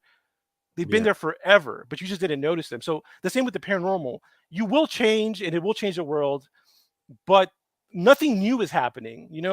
Nothing new is happening. Like, they're not coming for the first time. They've been here. Yeah. Yeah. I want to take you down this path here because this is something that I really have thought about. And so you have sightings. I have had a sighting I've recorded, and there's many other sightings. And a lot of people are coming to the conclusion, myself included, that some of these craft that we're seeing, they give off the feeling that they're alive on some level. They feel like biological objects, and I've said this before. And it goes back to the movie Nope, because I tell people the story of when I was in the theater watching it, and everyone who led up to the movie was expecting a nuts and bolts craft with beams getting out, but it wasn't that. And the twist was, I sat in the theater at the end of the movie, and I just sat there because I didn't know how to feel for a moment. And then 5 minutes later, I thought this was genius. Like, this is brilliant, actually, to come with this angle, because it does appear that some of these crafts are mimicking or having some sort of biological, they're acting in some, like they're alive. So essentially what I was, a lot of people, skeptics, will say, okay, that light in the sky isn't a UFO because it's blinking, and it's blinking like a plane would or a helicopter, so it couldn't be a UFO, and they kind of write it off. I'm under the feeling that there could be something going on like biomimicry, right? Where if you come to a planet, it'd be kind of obvious that you want to blend in. And it's, biomimicry is something that's repeated in nature. We see it all over the place. So why wouldn't something that's 100,000 million years more advanced than us have enough common sense to want to blend in? What do you think about that? Yeah, that's fascinating. I have a lot to say about that. First, let me say I love Jordan Peele. I love all his movies. I love the way he uses music in his movies to scare you and to create the mood. One of my on my channel, if you go to YouTube, Biologist Wild Trees, one of my most viewed videos is a review of Nope that I did. And yeah, and actually another weird coincidence. Let me show you. Let me turn on my camera for a little bit. This shirt is from the movie Nope. Oh yeah, it is. Yeah. So in the back it even says Nope. Let me see if you can read it. I got it at the movie theater. Oh yeah. Oh, that's awesome, dude. That's awesome. So, I thought he was on to something, because what it pointed me back to was like when when they talk about Spielberg potentially having people giving him the heads up to where he was able to create Close Encounters of the Third Kind, which when you watch it now, 50 years after it came out, it's essentially textbook what's going on today. And it's kind of mind-blowing. And I thought it made me think about Nope in that way. Like, okay, the alive aspect of these craft, is that the new information being put out there? Like, is there something to that? Yeah, well, I will say, yeah, I think, it was funny because the before that movie came out, I did another show called A Biologist Reacts to UFOs. And a lot of the stuff that happened in that movie, it hadn't come out yet. I said in that video, it was only like a few weeks before. So one of the things I said in that video, which I believe is number one, that a possible explanation for some UFOs is that they're living animals. And I gave reasons why I thought that was possible before I saw the movie. But I was saying, like, okay, as a biologist, a microbiologist, one thing about life is that life does not let a single inch of space go to waste. What I mean by that is, if you're in the middle of the desert and there's like a hot road, the pavement is sizzling. If you get a little Q-tip and rub it on the pavement, you're going to get some bacteria. Like, something lives there. Life like loves to live everywhere. So to me, it's so strange that our sky is huge. It's full of tons of water. Did you know that? I mean, I'm sure you did, but it's full of water. That's what you need for life. You need sunlight, which is energy, and you need water. And to me, I look at it and I'm like, the sky is several miles tall. I think it's about 6. There's different layers of the atmosphere. I talk about this in the video, but I think the closest layer where humans can be before we get to space, I think it's about 6 miles. And that's a lot of space all over the globe. 6 miles of just open space. It's so strange that nothing lives there. Like, oh, okay, you're telling me that only birds occasionally fly there? I'm like, no, like something has to live there. They're just not being noticed by us. Because like it does not make any sense that life would not adapt to this environment. It has, like I said, it's got energy as far as sunlight, and it's got water, and you got space. It's a recipe for life. And they look out, the astrologists look out and point at possible life in the upper atmosphere of other planets. So yeah, why wouldn't that be the same thing here? Yeah, I totally agree with you on that. And with that being said, what is your, you get into the alien abductions and things like that. How do you feel about that, for one? Do you think that's a thing? And what do you think that's all about? Some people think it's to hybridize, across our DNA. I don't know about that. What do you think is going on there? So my second video was Biologist Reacts to Abductions. So if you want to watch that as well. Also, somebody just subscribed. I saw. Thank you, viewer, for subscribing. I really do appreciate that. Abductions. I think, okay, here's the thing about abductions. Our universe, our planet is full of abductions. Abduction is so common. What do I mean by that? I mean, humans abduct other humans. Humans abduct animals all the time. Animals have actually been known to abduct humans. I think in India, there was a monkey that went into an open window and took a baby. That's an animal. So I'm saying, like, abduction is so common in our planet. Like, it's just a thing. Everybody's abducting everybody all the time. So I think something is abducting us. And here's the thing about like layers. Whatever's abducting us, I think they're being abducted by something else also. Like, you know what I mean? Like, everybody's abducting everybody. Like, the thing that's abducting us, there's something more powerful than it, and it's abducting it and studying it. I really think that's true. So yeah, abduction makes total sense to me. I don't know what's causing it. I mean, all I can say is there's some kind of form of life up there. I don't know what it looks like. I don't know where it comes from, but there's some kind of life out there that is abducting us. But it makes sense why we would abduct. Like I performed abductions on salamanders. Okay, I was in the Colorado Rocky Mountains. We went hiking up this huge mountain. Okay, I had to wake up early. We had to cross this river. You know, the water was up to my knees.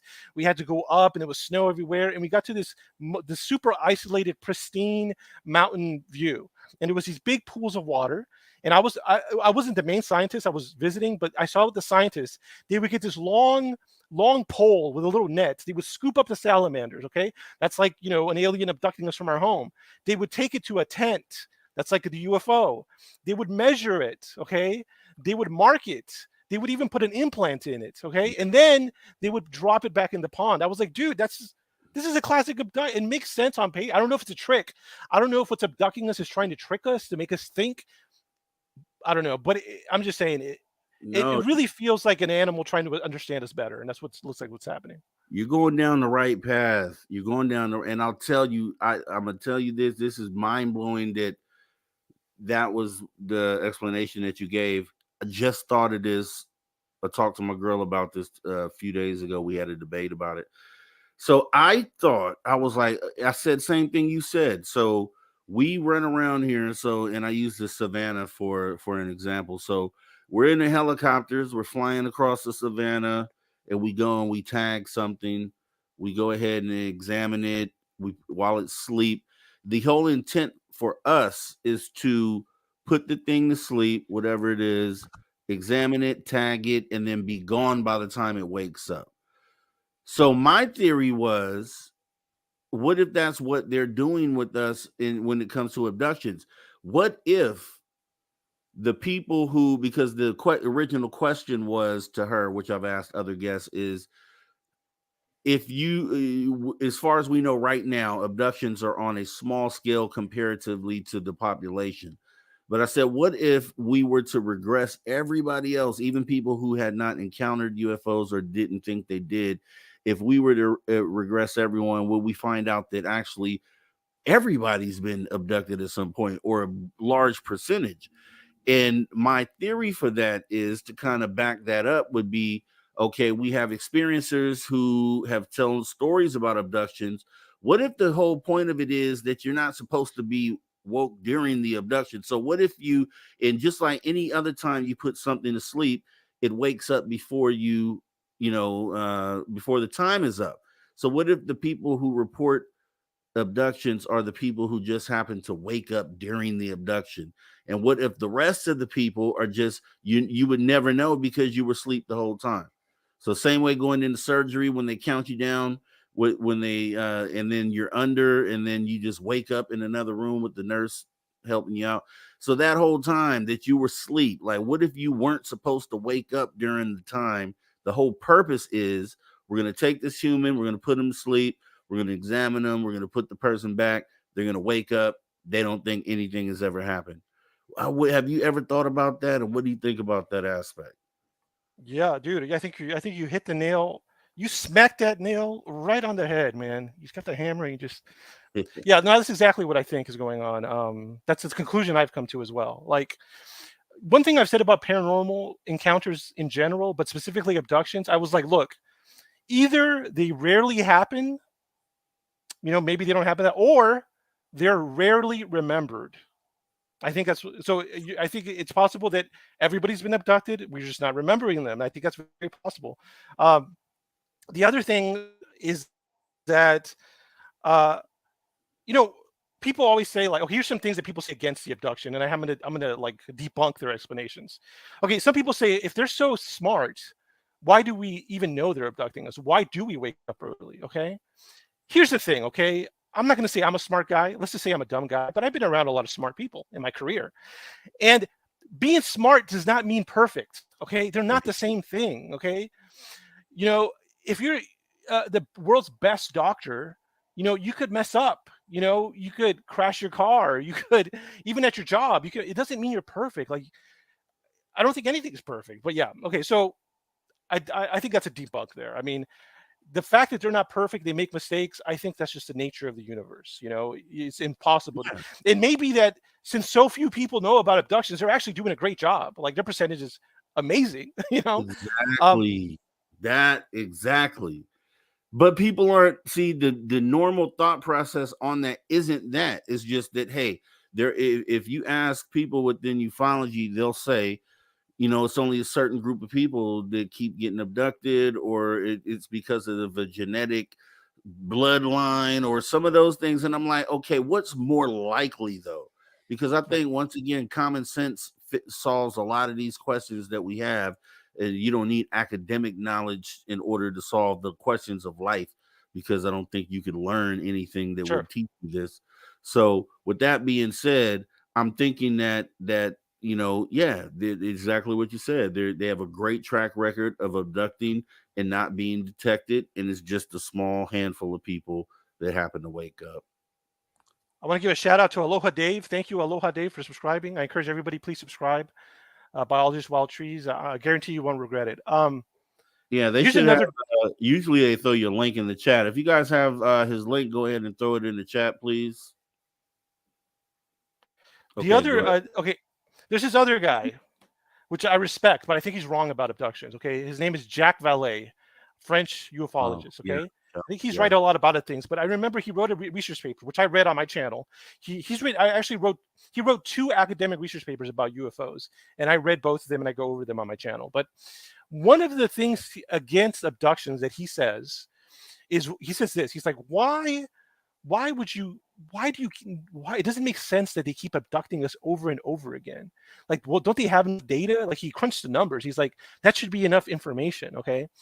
Now that's wrong. Okay. Because I think I know why he's wrong, because he's looking at it as he's an astronomer. He's an astronomer. He's a computer scientist. He's a tech whiz. He's a Silicon Valley entrepreneur. He's a UFO visionary, but he's not a biologist. And the thing is, these experiments are biological in nature. You know, they're sampling a living organism. And the thing is, I've studied biology and I've seen a lot of projects. It's very beneficial to have what's called a long-term data set, or an incredibly large data set. It's so powerful, but rare.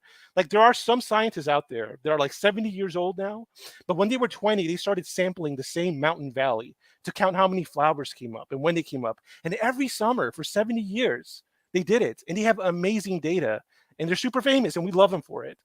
I think just Jacques Vallée does not realize that in biology, having long-term massive data sets in biology, even though it's time-consuming, is incredibly valuable. So that's just another debunk by a really big guy, but I just think he's wrong about that. Yeah. I've heard that aspect of it too. Maybe they should have moved on, but they've been here for so long that our idea of enough data may not even compute to what it is that they're doing or collecting.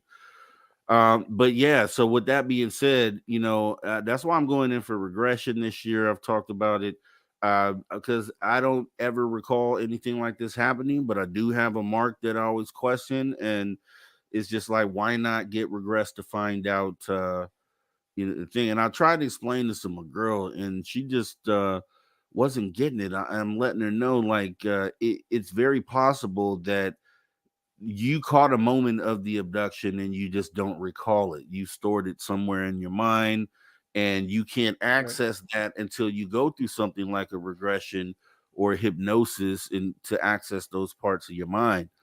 And you know, because you'd be shocked. I'm like, how would you feel if you were someone that had nothing to do with UFOs and you take part in this regression just to find out that you've been abducted 1,000 times? Like, how does that change you? And it should immediately change the way you look at life, and maybe, you know, how you go forward. So but I think it's important, because I think it's more likely that there isn't any reason that I could think of that these things would want to have you awoke while they're doing what they're doing. It just doesn't make any sense at all to have a brief conversation. Nah, I don't know. You know what I mean? I think maybe you guys woke up before you were supposed to. Yeah. Thank you, Gizmo, for the super chat too. And thank you. Someone else subscribed too. Thank you so much. Okay, so here's the thing about the trauma of learning you've been abducted a lot. How to handle that? I've thought about it. I think I think you should pre-handle it before it happens. Like, I came up with this term. It's called pre-mourning somebody's death. So I mean, somebody you love hasn't died yet. Maybe they're even healthy, but it's hard to explain, but you start making peace with the fact that they're going to be dead and they're going to die. So you imagine the world where they're already dead. You don't wish them dead. I'm just saying that everybody's going to die one day. And you just make peace with it. You decide, you could even talk to them. Like, I've talked to family members and I'm like, look, when you die, because I love you so much, after you die, I believe there's an afterlife. So what I'm going to do is every Sunday, I'm going to have lunch with you. I'm going to have lunch at a certain time, and there's going to be an empty seat, and I'm just going to talk to you, and you can hang out with me. That's like pre-mourning, getting ready for that experience. So when it happens, you're prepared. So maybe you could prepare yourself, or people can prepare yourself for the idea that they've been abducted all their lives before they find out, and you try to make some peace with that. Yeah. But I think truthfully, I don't think that's a problem for anyone within ufology. I think everyone within ufology could handle that pretty well and do exactly as you said.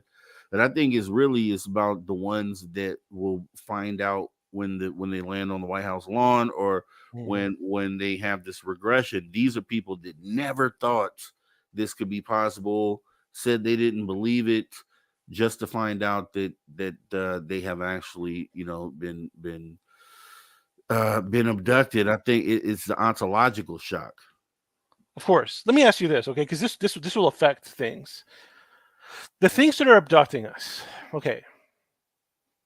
I'm going to try to phrase this correctly. There's lots of options, not just the ones I give you, but the things that are abducting us, do you think they have positive intentions, mixed intentions, negative intentions? Or is it a rainbow of intentions? I think it's a rainbow. If it's to believe that there's all these different races, then there is no way that all their intents could be benevolent. So just by the odds, with so many being involved, there's got to be one that just isn't a nice species. Some people say they know what they are, reptilians, and they'll name them. I'm not going that far because I don't know. I haven't met one to be able to name them like that. But there's theories that there's a few out there and they're battling against you. There's so many different theories. It's hard to say, but I can say for sure there's at least probably one that doesn't really have our best interests at heart. Okay, I think it's fair. Thanks again. I got to another 2 subscribers. You guys are great. Okay, so I think what we need to do is, look, I think a big part of this is to make peace with a lot of things. Okay? Like, the rabbit has made peace with the fact that at any time it could be eaten whole by a fox or a coyote. The rabbit it lives its life. It doesn't spend its whole life worried that, I'm so small. I'm a small animal and I'm defenseless. And it could be at any moment of my life. This is true for a rabbit. Any moment of my life, I could be eaten. I could be swallowed and I'm just dead. Any moment. It doesn't worry about that. It makes peace with this idea. And it's like, I'm just going to enjoy my life. I'm going to have a wife or a husband and kids, a family. I'm going to eat. I'm going to explore. I'm going to jump and I'm going to have fun. And I think humans need to just, be like, look, man, we're like a rabbits, and there's things out there like coyotes and foxes and even worse things. And that's just the way it is. It's okay. I mean, some of us are going to get killed. Okay.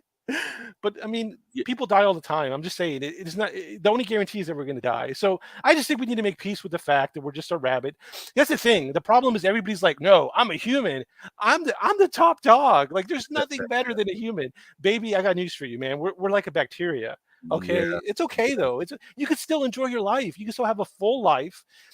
Enjoy being human, And if you want to meditate and transcend the void and go to the other realms, you could do that too. But I think we just need to make peace with the truth. Yeah, and I that's really what this whole experience working through this is, and what it's going to be for us. Coming out on the other end of this is going to be interesting because it really all depends on what it is that we find out. But my whole idea is that we should regardless, we understand, at least here on Earth, that there's evil and there's good. So there's malevolent, there's benevolent. We know both sides of that. So the smart thing to do as human beings would just to be prepared for either.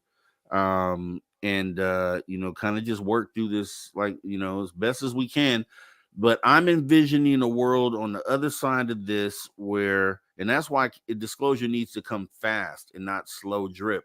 Because if it comes fast, then you don't have a choice but to make decisions now. If you let it slow drip, then the powers that be can manipulate the situation and continue with business as usual on the other side of disclosure. I think that that's not what we need. I think that we need catastrophic disclosure happens right away. We sit down as human beings. We try to figure out how we want to go forward, with maybe things change as far as who has power, how we give out power, and things of that nature. I mean, that's really what we're facing, I feel like, and what the big thing for us to kind of get together and go through is could be tomorrow, could be 50 years down the line, but I think it's coming. Look, I think we're ready. There's been enough like slow drip already. There's been enough. Like, it's not like we're going to be fresh to the idea. Everybody alive, even little kids, understand. They see a picture of a grade, they understand the concepts. Even a little kid. So I mean, we're as ready as we're ever going to be. I'll put it that way. We're not going to get any more ready than this. The other thing is, though, I'm not holding my breath for a government to do it. There has to be like an incentive for them, like a big, probably monetary or power incentive for a government to do it. Maybe you could tell me if you could think of one. But I think humans can disclose on a per human basis. Every human can come to realize the truth through meditation or having encounters. I mean, the power's there. Like, I've disclosed to myself, you've disclosed to yourself. A lot of people listening have disclosed to themselves. I mean, it can't be done. That's probably a slow way of doing it, but there's nothing stopping that from happening. I just don't think the governments are going to do it unless there's a monetary or power incentive, and there hasn't been one yet. There's no big incentive for them to disclose. There's no way that a government will become more powerful. I just don't think so, because it hasn't happened yet. They will never do it. And here's what here's one of the things that they're doing is they're putting the narrative out there that if we were to just find out everything tomorrow, we would all go crazy. We would lose everything. The world would go crazy. They put that narrative out there to scare people from pushing for disclosure, when really what it is, if disclosure happens fast, that means they can't monitor and control the process. And I think that's really what their goal is to slow drip this so they can guarantee that by the time they are ready to disclose, which I don't think we'll ever see, they'll be in a position where they can still maintain power on the other side. And now we're in this new era. But I really think that, they're afraid of us finding out quickly, because of that very reason. I don't know how that may shake up the world. It could potentially, it could throw us back into a stone age. It could do a lot of things, but the thing is that do we continue on the path we're on, where we're on the brink of nuclear war anyways, which will annihilate everyone on the planet, or do we gamble and take a shot and try to do something good for humanity? And those really are the two choices. And it's like, depends on what side you stand on. That's true. Here's something that's positive, though. Okay. I was talking to my friend who's a medical doctor, and he's a skeptic about UFOs, although I think I've made some progress with him. We got into a heavy debate. I got him to admit this. He's a heavy skeptic. He's a medical doctor. I got him to admit that it's possible that in our oceans, which are so vast and unexplored, there lives a species that's more intelligent than humans. I walked through all the details, and he finally had to say, yeah, okay, that is a possibility.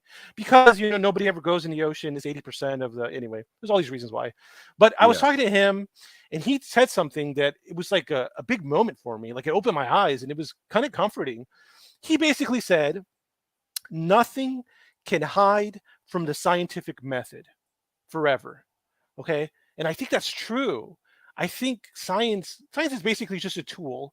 I don't want to get into the philosophy of science. Aloha Dave asked if I had a philosophy major. I think I just like to push these scientific questions to their very limit and then go further. And maybe that's why some of the ideas come up philosophical, but that's just what my brain likes to do. But so science, I think, is a tool.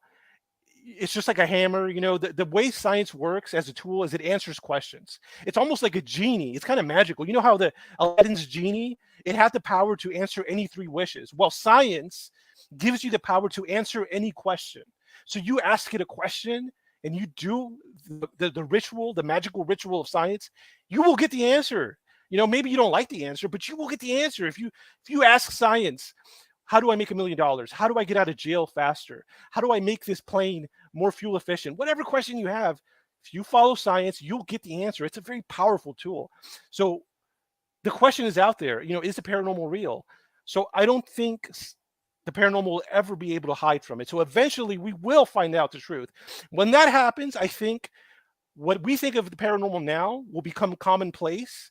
Like everybody will just know about aliens and abductions and Bigfoot. That'll be kind of, I don't want to say boring, but it'll be more commonplace. But it will be replaced by the new paranormal, something beyond what we think of the paranormal now. There will always be a paranormal because we will never truly understand every aspect of the universe. Yeah. Now, it's a timeline thing, okay? Like, look, timeline, okay?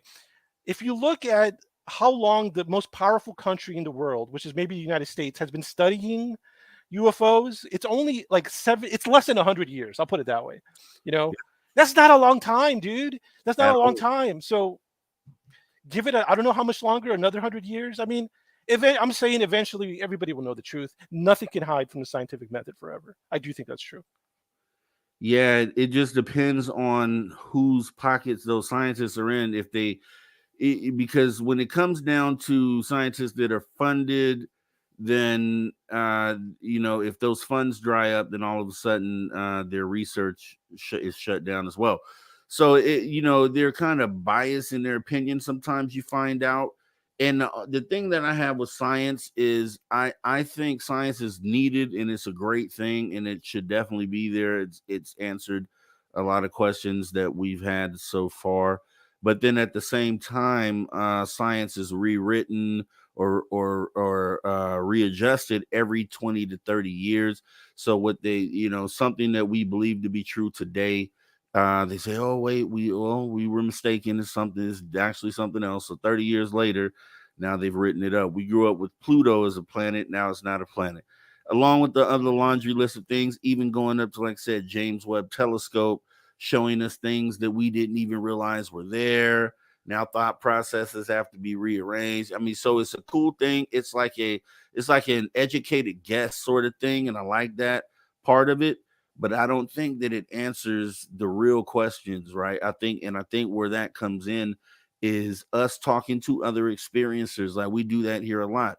There's more data that you can gather sitting here and put together a better picture, but just with the data that we have as people. No scientists involved, no government officials. These are all just regular people in their homes who have had experiences. And there's enough of us and enough of really good ones.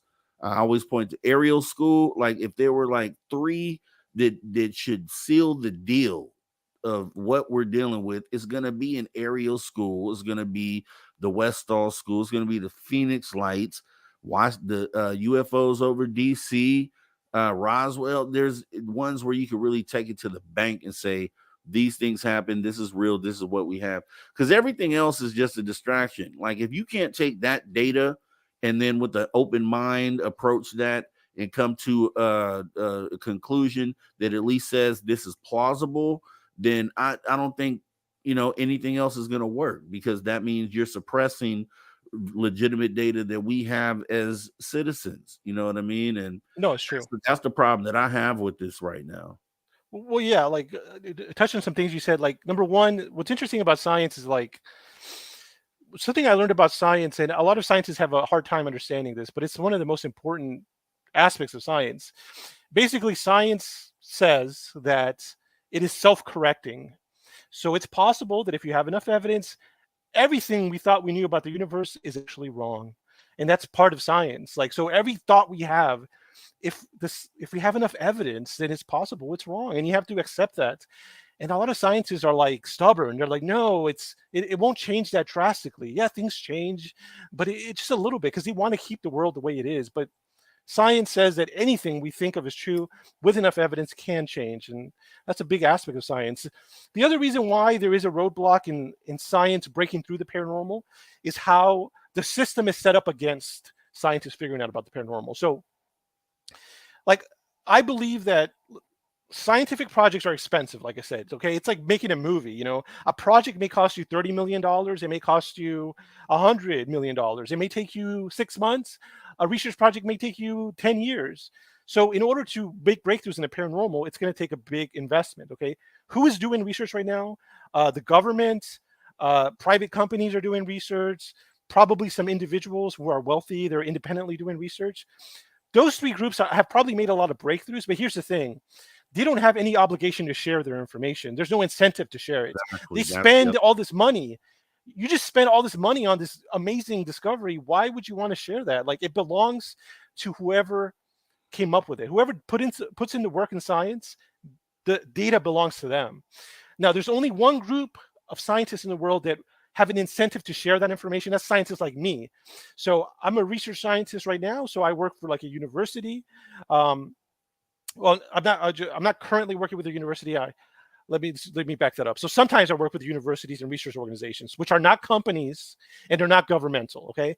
Now these people, like these scientists that work for like a university, a museum, nonprofits, their whole deal is sharing information. It's called publish or perish. Like, they're the opposite of the other scientists. They have to share their information. Actually, that's how you get power. If you talk about egos, I like the egos in ufology a lot.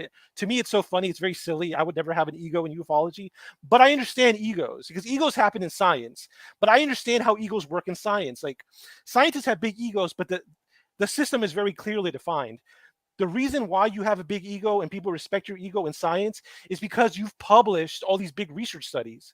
Like, you've changed the world. Like, you can count the amount of research papers you've published and the impact you've had on the world, and that's your ego. And it's anybody can see it, you know. But in ufology, it's like, why do you think you have an ego? Because you have more subscribers? What the hell? It doesn't mean anything.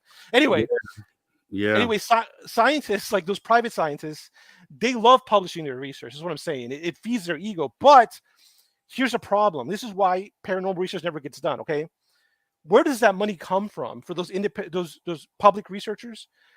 They have to ask for the money through research grants. Okay, and the way that research grants work is when you accept the money, you're also accepting what the project is going to be. Okay. So what I'm saying is you can't independently just say, someone give me money. Well, some people can, but the way it mostly works is you can't just tell the government or someone, give me money to study the UFOs. No, that's not how it works. The government tells you, here's $5 million over 10 years, but you have to study this river and see what the pollution is. And scientists, they go, okay, that's in my expertise, and they do it and they become famous and they grow their ego. But that's the problem with the system. Nobody's offering, and on purpose, the government on purpose is not offering paranormal research money because they don't want those discoveries to be public. Exactly.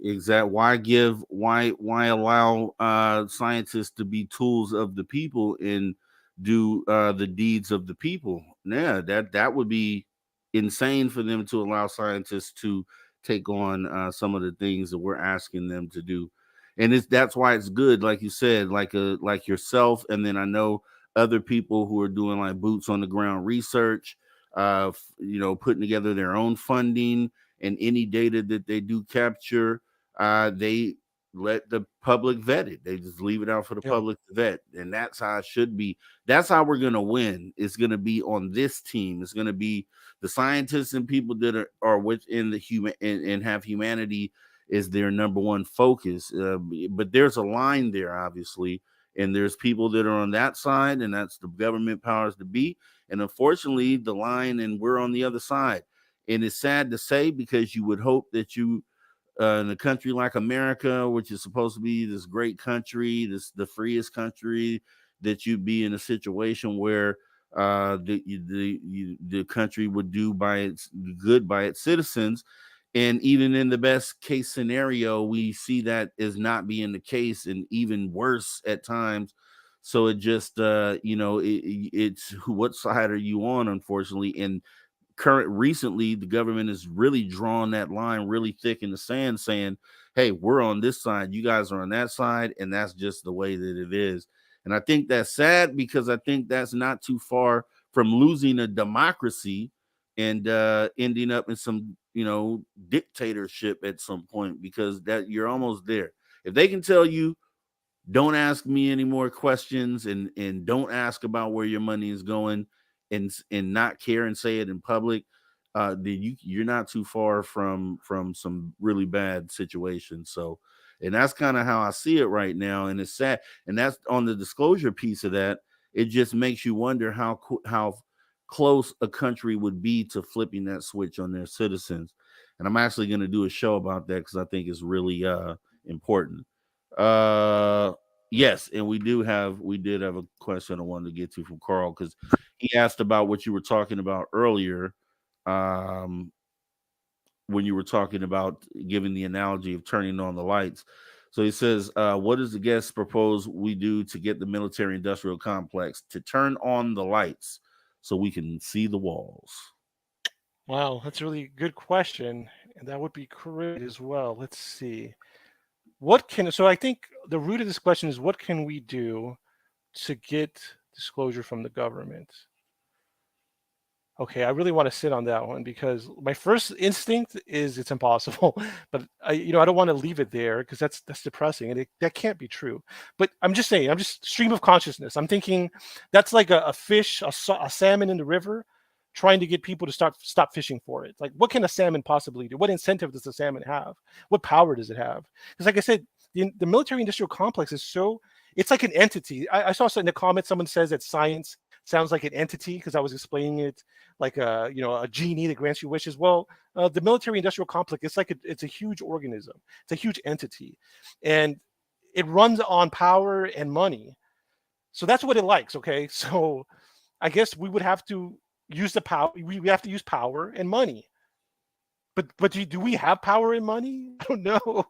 No. What do you think? What are your thoughts? Because I'm kind of stumped on this one. I don't like that. Well, What do you no, think? it's exactly what we were talking about. The military industrial complex is spending money on weapons and war. I've always said, if we all sat at a table with them to make these sort of decisions, and it was asked if should we go to war, should we have these weapons, the answer would be no every time. So military industrial complex doesn't do for the people, they do for themselves in order to keep power. That will never change. Power is a powerful drug. Once you have it, you don't want to give it up. And especially when you're the most powerful country on the planet, and you are literally the power of the planet, and you are never going to want to give that up. There's never a way that is going to work out to where you're going to alleviate power in any other situation, which is why disclosure is so important now, because like I always say, besides an asteroid impact, besides a nuclear war, disclosure is the only other moment in time that can allow for a reset or a shift in the direction of what's going on. So to answer the question, they would have to be forced into complying. And I always say they should be listening to these shows, and they should comply and say, hey, maybe we should come out and say these things are happening so that we can still have some sort of semblance of trust with our citizens. Because I feel like if disclosure comes any other way besides through them, then how can you trust them after that point? That conversation can't be had. So I don't see them ever doing it unless they're forced into it, or unless somebody on the inside says, you know what, we're just going to whistleblow and we have to do this for humanity. That's the only way. I thought of something for Carl here. Okay. It's something. It's all okay. I was like, what is the root of the problem? I said money and power, but I was like, let me go deeper. Let me push it deeper. What is the root of money and power? And I was like, it's a mental illness called greed. How we need to defeat greed. That's really the root of the problem. Greed. It really is a mental illness. It's counterproductive and it's disastrous for ourselves. And I don't know, how do we defeat greed? Another question would be, why do we have the greed? Why is the greed there? Because we apply monetary value to everything, and that's the reason why. The dollar is a piece of paper. It's no different than monopoly money. It's only useful in the game that we play. So once the dollar is devalued, and it sounds crazy, right? Because to break down the whole financial structure, the whole economy would sound silly, but it literally is the key to, making, not applying value to things like that. We have, and that's why I say it's a big project, because you would have to change. Part of the conversation would be the whole, the whole socioeconomic way that this planet is run. It would have to be restructured and changed. And the only thing that can do it is a huge rock hitting this planet right now and shifting everything immediately, or nuclear war, all out war. But in both of those scenarios, we probably don't live through that. And so the only thing that is logical that we actually are living through and we have the chance of, shifting is disclosure. That is it. That's why I'm doing this. And that's why I feel it's so important that we keep having these conversations. That's great. No, and I applaud that. And I've seen a lot of hosts do that, and it's great. I think it's probably one of the most noble reasons why to get into the idea of broadcasting for paranormal is the idea of like helping others, basically. Like there's another guy, Fred Roll from Subarctic Alaska Sasquatch, and he talks about he's really famous now. I interviewed him, but he's basically like, when I interviewed him, he was like, look, people need to know they're going to Alaska, that these Bigfoot are here and they're aggressive and nobody's telling them. And it's dangerous. Like, it's irresponsible. It's immoral. And so it's the same thing with you. It's like, it's immoral to keep this information. We want to help each other out. Yes. And it's so much deeper we could go. Wild Trees. We're going to have to set up another time to get this going. Definitely. Right at the end of hour 2. So you have my information. Let's stay in touch. And if you could let everybody know where they can find you. Yeah, right now I have a YouTube channel, so I post shorts. I interview people. I've been talking a lot about Godzilla lately because I had my friend who's a doctor, and we review it and talk about biology. And the Godzilla franchise deals with cryptids. It deals with ultra terrestrials, these monsters. It's got a lot of paranormal elements in it. Anyway, I'm also going to start a weekly UFO news show. So if you love all that, go to youtube.com and type in biologist wild trees, and I should come up. Also, I think if you go to Google and you just type in biologist wild trees, my YouTube channel will pop up. And I actually have the link should already be in the description of this video. So if you guys go there, you should find the link as well. So yeah, Wild Trees, awesome talking to you, man. Totally glad we got to meet, and I feel like we could definitely have some great conversations. So I will be keeping in touch with you, having you back. I know you have your show going on over there. Make sure you guys go over there and support and subscribe as well. And let's link back up soon. Definitely. Thank you so much for having me on. No problem. You have a good rest of your night, man. Take care. Take care. Yes, sir. All right, guys. So we're going to go ahead and get ready to pause for the cause, jump into hour 3 of Spaced Out Radio's After Hours right after this. Conversations that move the needle. Conversations that move the needle. You're listening to After Hours with Mr. Rob G on the only place where you can own the night. Spaced Out Radio. Spaced Out Radio. You've tuned your dial to the right frequency.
Yes. Welcome back, you guys, for Spaced Out Radio. After hour number 3. After hour number 3. That means we got almost an end of the show. One more hour to go. We're going to take you home as we get ready to jump in with the guy who's our hour 3 guy. I think you guys all know him pretty well. None other than the man with the plan, Travis Mustos. We're going to get him up here with us in just a minute. But to all my space travelers, since you're already a space traveler, consider taking the next step in joining the club. That's right. You can join the Spaced Out Radio Space Travelers Club for as little as $5 buckaroonies by joining our Patreon. We would really appreciate if you did that. And also for anyone who is coming to Reno, can't wait to meet you. Can't wait to see you. And for those who will be tuning in live, I want to get you guys included. So let's try to make something happen. Let's try to maybe get some of you guys to come up on screen as a guest during the live stream show. I'm trying to work all those things out. So just be prepared. I don't know where we're going with it, but we'll see exactly what we can do. With that being said, let's go ahead and bring in our guy for hour 3, paranormal reporter Travis Mustos. And he said he has some good stuff for us this week. So let me go ahead and bring the guy on in, the guy we all love, right? And we'll see what's going on. Travis, how you been, man? What's going on?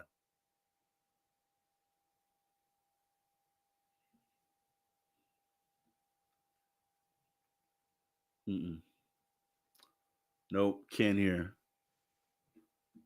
Yeah, you're muted. Hold on, it says you're muted.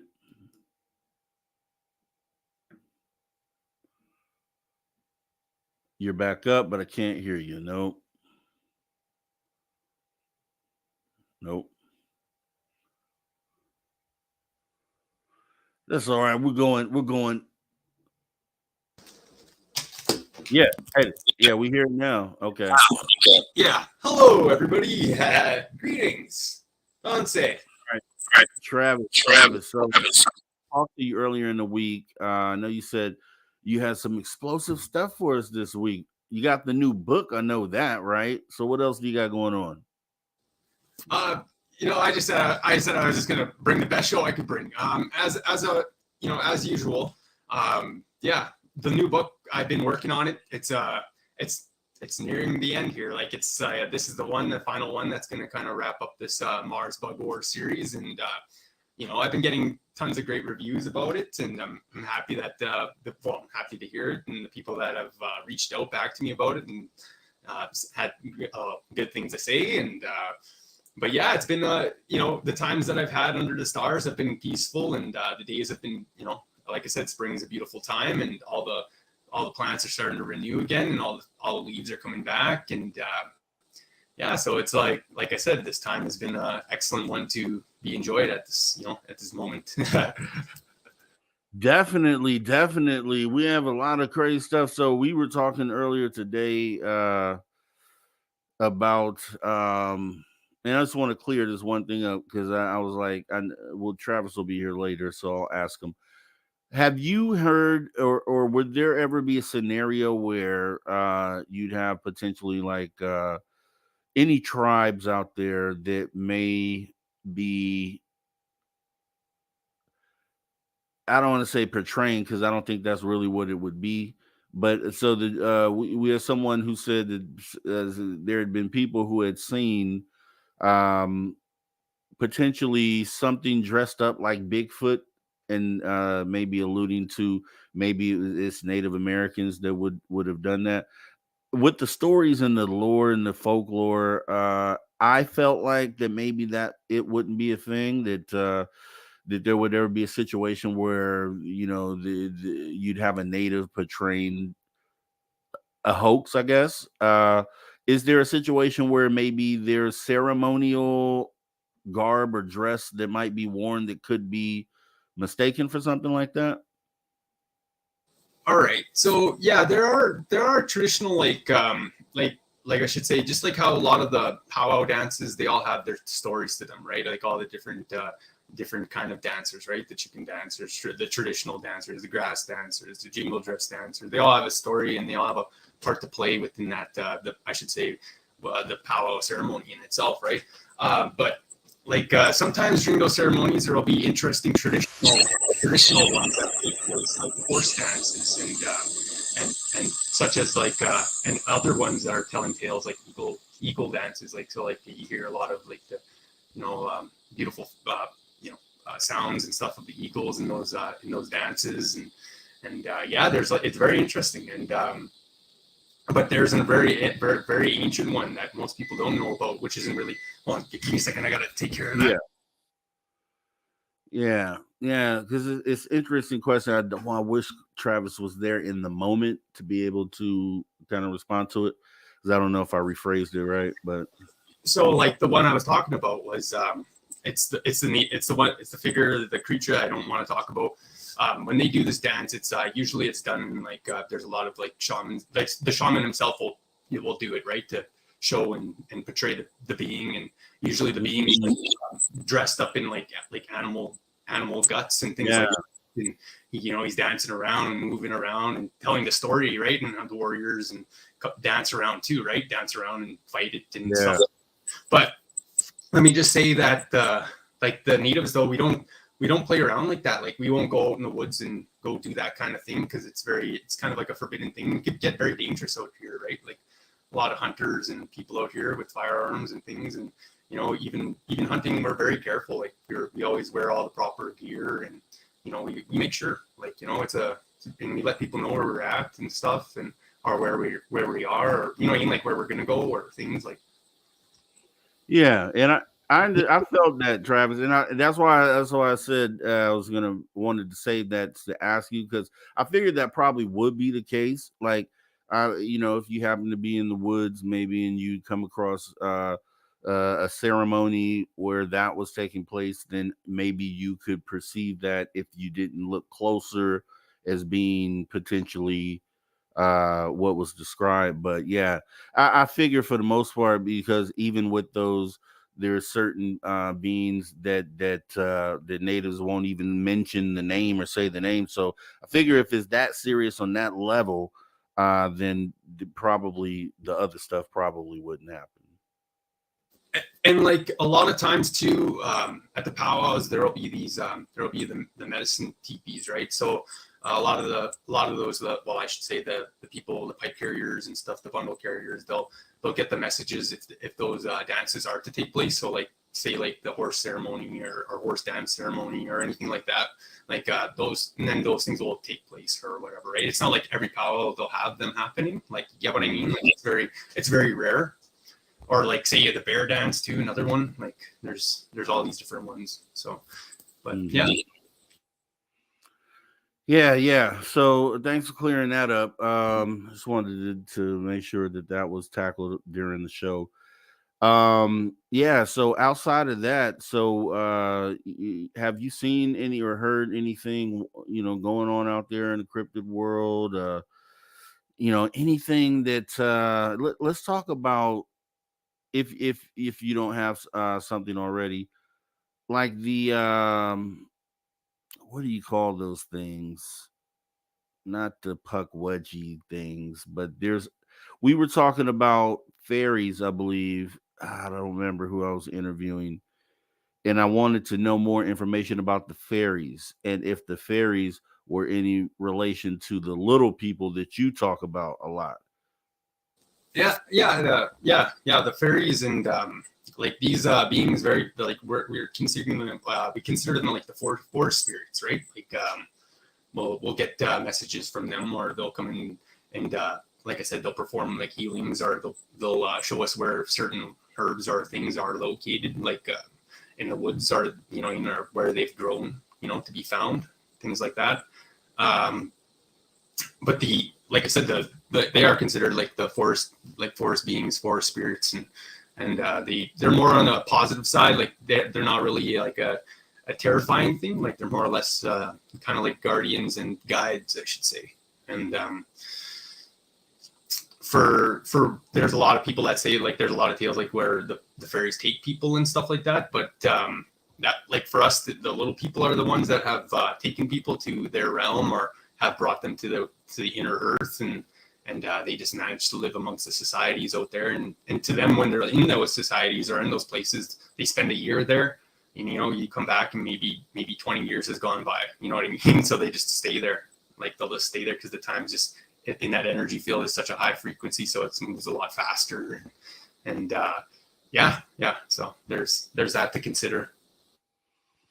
Have you, because you've been so successful capturing things in the sky, I mean, as many times, and I think maybe I would too, truthfully, but a weird thing, like, it's weird, and I feel kind of guilty about it, but ever since I had my sighting, I still look up, but I don't look up as much. Like, it's almost like I've been satisfied because what I caught was something that was tangible, something you could see on video, something I saw with the naked eye, something I saw disappear. So it wasn't like I saw a light one time and I'm not really sure what it was, and maybe that next time I'll be able to see what it is. It is weird because my first time catching something, I caught it so completely and the conditions were so perfect that there was no doubt left in my mind after this, right? So I kind of feel like maybe because of that, I'm not looking up as much anymore, because I think maybe I would still see the thing. I think about it all the time. I'm thinking about, okay, I'm in here right now. What if I'm missing a sighting right now? But it's almost like the satisfaction or the fulfillment that I got from having my sighting and having it be so definite and complete, it almost feels like I'm just not looking up anymore. And I'm thinking it's a bad thing, but I don't. Since you have so many sightings, do you feel like that? Do you feel like you go times where you're not even thinking about looking up because you've already like had that confirmation for yourself? I always take a chance to look up though, and and then I'm always because I'm always fascinated by just the the stars and the planets and everything else that's going on too, right? Just the sheer beauty of the galaxy itself, and to me that just always it gives me that moment and helps me I should say reconnect with universal being, and that's part of that, right? You're looking to the past and to all the thing into creation itself, right? And the universe itself, right? And it's you're in that connection is a recall back to your spirit and honoring that spirit and your existence now in the time. So I always take the time to take a look around and see where the the constellations are at, and and that's how I usually take a moment to when I'm scanning the sky, and then I start to notice other things. And the other night I had some flying east. There was one that was flying east, but by the time I had my phone and I was getting it all set up to do the shot of the video, right, it was already too far up into the atmosphere. It was disappearing out, and I was like, all right, well, that's them knowing I was gonna video that time, so they didn't want to let me capture it, I guess. So and I understand that now coming from you. You're gonna have based on your upbringing and your heritage, you're gonna have more reasons to look up other than just to see a UFO. So just thinking about that makes total sense that would be the case.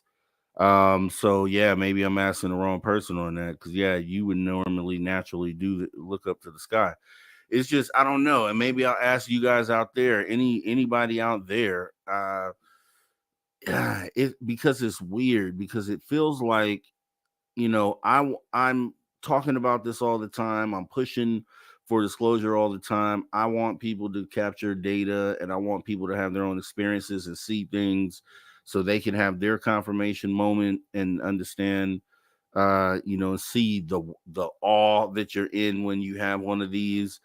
And it's just that it kind of makes me, because I'm pushing for this, it kind of makes me feel in the back of my mind, even though it's not intentional, that I'm not looking up as much anymore because of what I've already seen. And I probably missed something even more, compelling and more epic than what I caught. And that's kind of the fear that I have. But I wonder if that's a thing within ufology. Once you have that definite experience, it kind of, you just find yourself not really the not really the passion, but just the necessity to try to catch something. I wonder if that kind of diminishes some. I don't know if that's a thing or not, but yeah.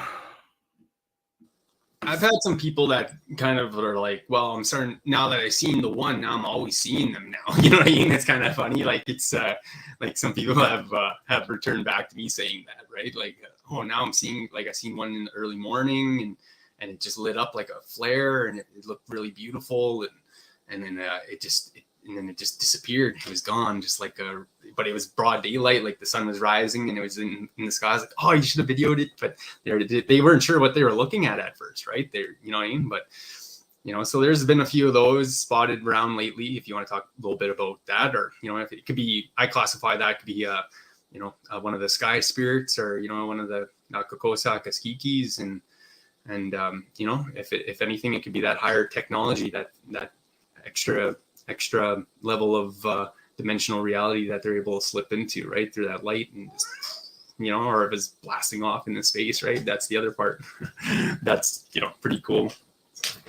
Yeah, man. And it's just, we were talking to the guest earlier today, Wild Trees, and just getting some other perspectives on this. And I always, the exercise that I do after having a conversation, like we have tonight, is sitting down and processing what the theories that we went through, because he brought up some good perspectives that I hadn't initially looked at, and it just kind of makes you think more about what it is. We talked about the whole scale of microbiology and atoms and the smallest of smallest life forms in comparison to us, and how we're so large in their world. It's pretty much unfathomable.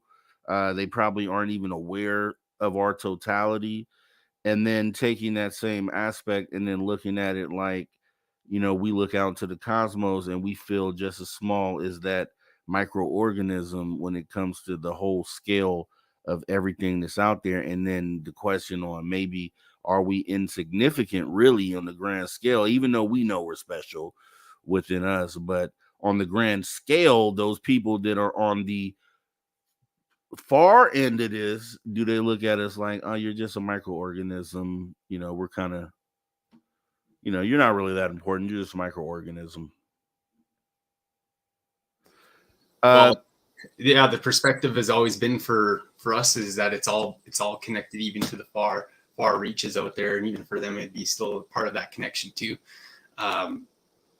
Yeah, so like for us, even like we consider all that to be like a respect, and and paying that honor to, right? And that's like when we say that all relations, all my relations, that's goes across the whole universe. That means that means all of everything, my relations to this energy of this of the existence, and everything in the relation back, right? And it's like I said, it's connection, and it rings out through the universe, and so it would still be for them too.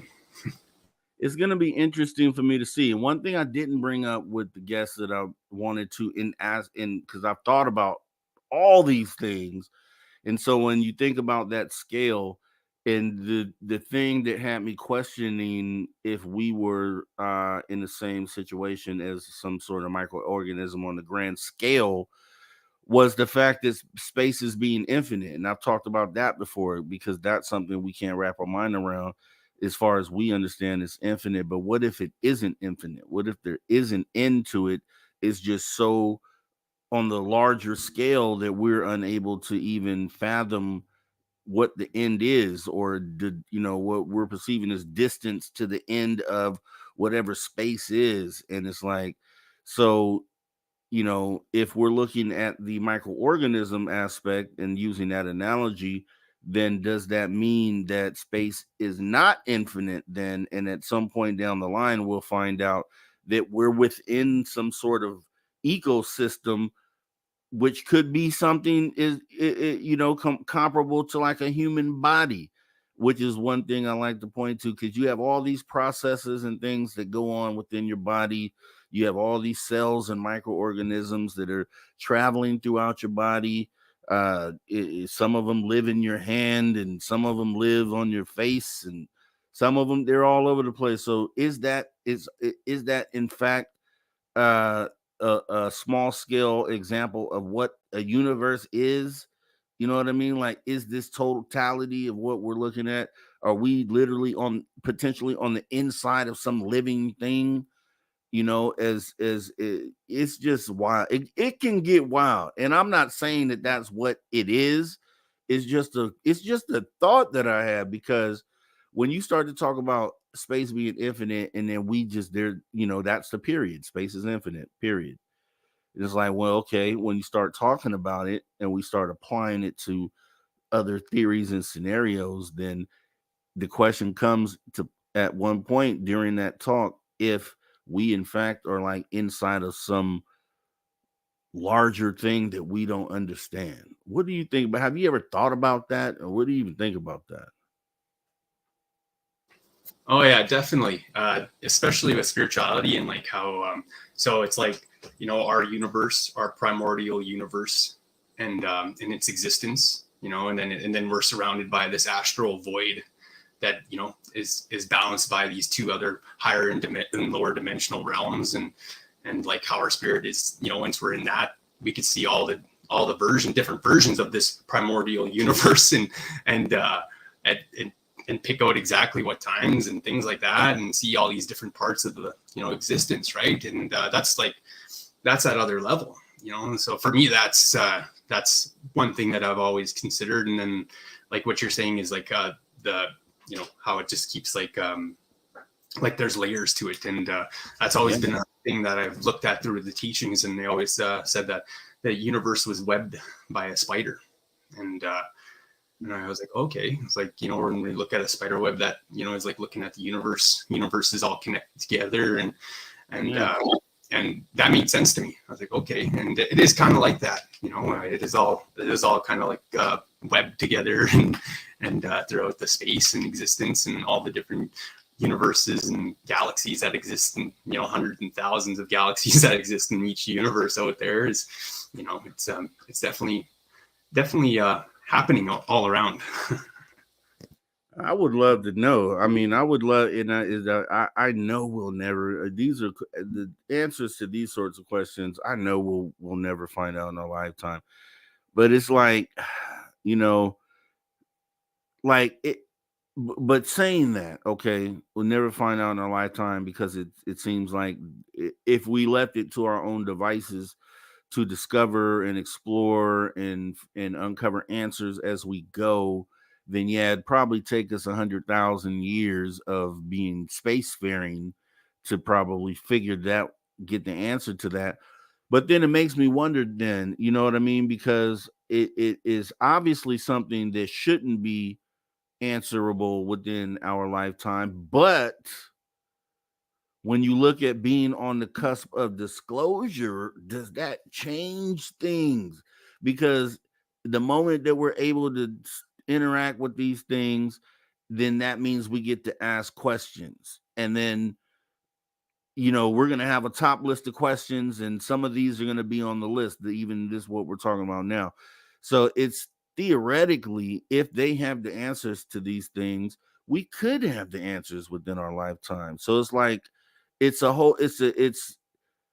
both sides of the spectrum, like, you know what I mean? Because disclosure, depending on how long it takes for them to make themselves just known in public, and we get everybody else on board to understand where we're at, by the time that happens, it could happen within our lifetime.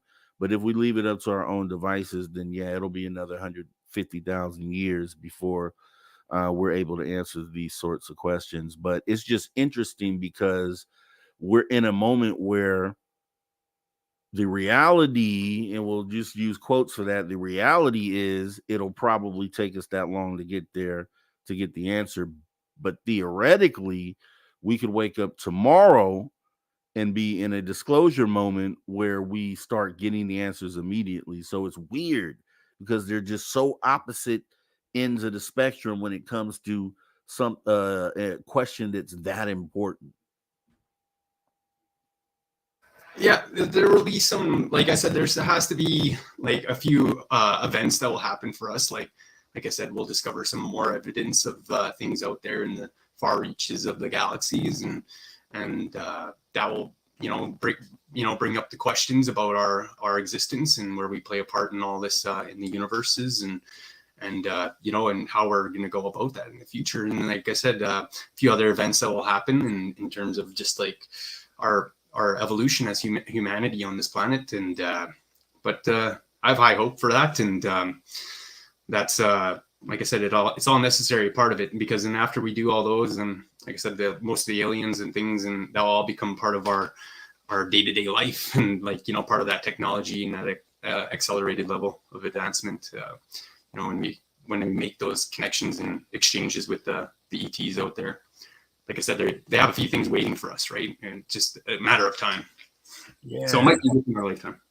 That's what I say. It's just so weird, because literally it's to have both of those things be plausible, both ends of the spectrum be something that's plausible, is just bananas, because it keeps you motivated. Because I think if the answer was period, we wouldn't find out within this lifetime, period, whether it was through government disclosure, which obviously won't happen, or through just us getting the answers, that it wouldn't happen in our lifetime. It was something we understood wouldn't happen in our lifetime.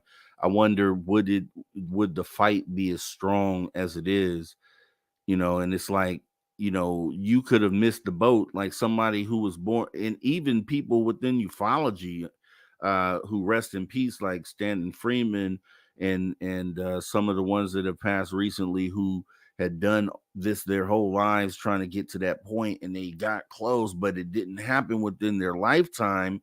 But it's right on the outside of that, you know what I mean? And it's like, you know, it's got to be it's got to hurt. It's got to be a hurtful feeling to be at the end of your life and then, you know, have fought for these answers or researched and used so much time to kind of dig through this and try to facilitate disclosure, and then just not getting it. You know what I mean? At the end of the day, it's got to be tough. And I think, you know, for myself, I'm sitting here right now, 30 years from now, if I'm sitting on a deathbed, like, and we don't have disclosure, it makes me think about what I would think about. You know what I mean? Like, did I do enough? Is there something we could have done different? And that's kind of the thing that I deal with every day. Like when it, you know, because I'm always thinking about this, because I think this is something that is so important to our descendants, that like we're the stars of the moment, right? And I think that they would be so grateful and happy when they look back on this moment of like the footwork that we're doing to trying to get us there. But I don't know what you think about that. Yeah, I would, just the fact that we're able to share some of these videos and the photos and things and such. And then also too, the time that we got to share, like in Spaced Out Radio itself, for having all the wonderful guests and legends on over the years, right? And I feel like everybody has been a part of the ufology world and shared their information and brought it forward, or the whistleblowers and stuff, like it was all necessary part for it, right? Like I feel like that's part of it, right? That we have to acknowledge it for ourselves and bring it out for the folks out there, and allow them to have that knowledge at least in their like, in their life. And I should say that, like I'm talking about the existence of extraterrestrials and that connection for that, right? Because it's part of that evolution of our human existence and our being in the universe, right? And so I feel like those people too that like I said, that did that, and I'm sure they'd feel just as happy on the other side, knowing that their information helped pave the way for that, and make it happen, and that's how I feel about it anyway. Like looking at it all and having these moments in time to share with the folks out there some of these things and tales and like I said, some of these captures that I've gotten over the years, right? So thank you guys for that. Yeah, man. Yeah, it gets deep. But my feeling is that, like, if you can't have these kind of conversations, and that's why I changed the thumbnail, because the thumbnails I had, it just said like special guest and whoever the guest was, and I looked at it and I'm like, okay, well, this really, this for me is more of a conversation with people. Like I feel like it's that everything that we're doing is actually a conversation. So technically, yeah, it's an interview, yeah, asking questions and doing interview type stuff.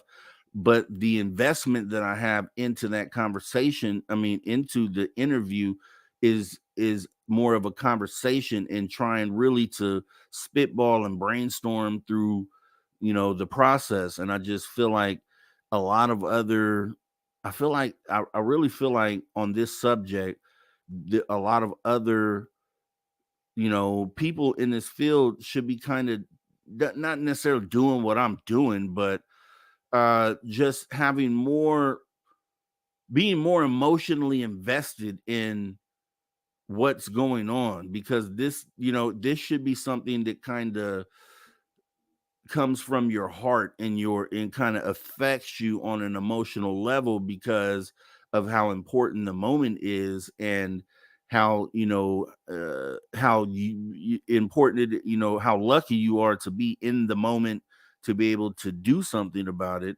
and then actually doing, just the power behind that. So I just feel like this should always come from the heart, and like it should always feel like we're moving forward when we have these conversations. So hopefully that's what's going on here.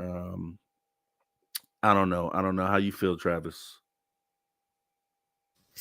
Yeah, it definitely reaches a wider audience, and yeah, I feel like the people that have have watched the episodes have come across some pretty interesting information, and it's nice for them, right? It's nice to hold it for all those out there, and for the people too in the ufology world to bring forward the new parts of the investigations, and yeah, so I think it is very much a necessary thing that's going on here, and yeah, it is helping a lot, like I should say, with a lot of the ufology world and everyone out there involved, and yeah, I think it's a good thing. I personally. Look, I had this soundbite that I picked up, and this is how I want. This is my vision, right? So, say it's 100 years down the line. Disclosure happened in 2026. So now it's 2126, and everyone is benefiting from disclosure that we went through, and it's a whole new world, and every humanity's ascended, and we've been enlightened and unlocked. So 100 years down the line, when they sit down and they think about the work that we did and that we were doing now in 2024, I had this soundbite, and this is really, I want to figure out how to implement this, but I think it says it all. So I'll play this real quick. It says, "Please and thank you for pushing for disclosure, and thanks for caring about our future." And I think that's powerful, right? Because I think that's what a child would say if they understood the gravity of the moment that we had gone through, and how things could have went this way instead of that way, right? And we're in this moment, and we shifted in a way that benefits humanity going forward, how grateful and thankful they would be for decisions that were being made today in 2024. And I just feel like the appreciation would be there, and I kind of just I'm just feel that way. I don't know if that would be the case, but I would hope that humanity would be grateful for all of the conversations and hours that we've all spent in trying to move the needle. So I don't know what you think about that. Yeah, I get what you're going with it. Yeah, like the future is like saying thank you for that. Like that's pretty. That's a good way of looking at that. Yeah, for sure. That few of these shows I've mentioned it. Like thanks for watching now, and also for those tuning in the future watching this. Right, like it's a acknowledgement of that. And yeah, it's so I honestly feel like it is playing a big part, because a lot of people, like I said, that are tuning in will be like, hey, this is what so and so was talking about, on Spaced Out Radio a couple of years ago, and that'll be when those times are happening, right? And yeah, so that's that's where I look at that. All right, Travis, go ahead and let everybody know about the new book, and kind of talk about that, and then right here in about 4 minutes we'll wrap it up here. All right. Yeah. No. Okay. So the third book I'm writing currently, and it's the final book of the Mars Bug War series. The first two books are available online on Amazon. If you guys want to support me, you can go check them out on Amazon. The Mars Bug War is just. Oh, the Mars Bug. You can type them in. Here's the first one there. You can see the giant mech unit and some of the soldiers there, and then you also see more of the action going on here in the background, and yeah. So like I said, the books are available. They're like I said, find them on Amazon, and thanks for supporting me. If you do manage to pick them up, the third one's coming soon. So by the time next week I'm on here, well, I'll have another book up for sale again, and that's the final one. And Rob's going to be in this one. I put a character named Rob in there for him. So that's what's up, man. That's why I love it, man. You pumping these things out, and I love it. You know what I'm saying? Written form. When we had Filth on here, and we talked about art, and how art, just being able to tell a story through art, and just being able to tell a story through words, and this, words can last a test of time. Somebody give example, a Bible, right? So a Bible is a book, an old book from way back in the day, that made it to current time and was handed over and over, right? Told some great stories. So, there's all sorts of literature that gets uncovered. And I think that's one of those things in art, physical art. These are things that could be dug up one day. If something happened where there was a reset on the current civilization that we live in, and they dig it up 1,000 years in this Mars Bug Wars by Travis Mustus, the collection, right? The whole collection, right? And that's plausible. This is what happens, right? Is we dig up stuff all the time, and it's old literature, it's old artwork, and we try to understand what the story that was being told was, and it's I can appreciate it. So with that being said, Travis, man, we love having you here. The audio wasn't bad, really. It was a little staticky, but we'll talk again about that. And outside of that, man, you have a great rest of your day. It's been fun hanging with you again, and let's do it again next week. Right on, man. You take care. Take care, everybody out there. See you around. And that's all for now. Examaga. I'll see you guys when I see you. Peace out, man. Talk to you soon. All right, guys. Travis Mustus in the building. Always got something good going on with Travis, man. It's great energy, great spirit. And it's doing something to make a difference. He's writing books, depicting experiences and things like that.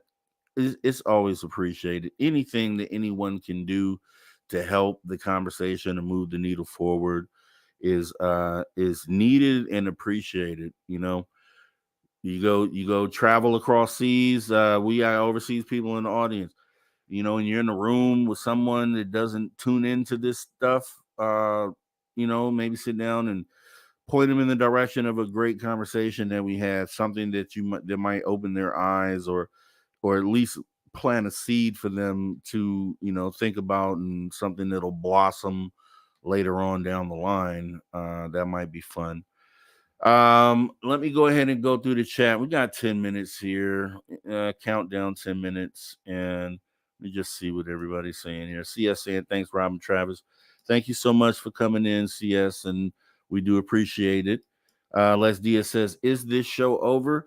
Well, it's not over yet. It's not over yet. Let's sit here and talk for a couple of minutes before we go ahead and get ready to shut it down, play the outro, all that good stuff. Thank our super chatters, and thank you, each and every one of you out there who definitely tuned in tonight. Oh, and it's going to be an awesome show tomorrow. So tomorrow, let's talk about tomorrow. Tomorrow, we have Swamp Dweller in the building.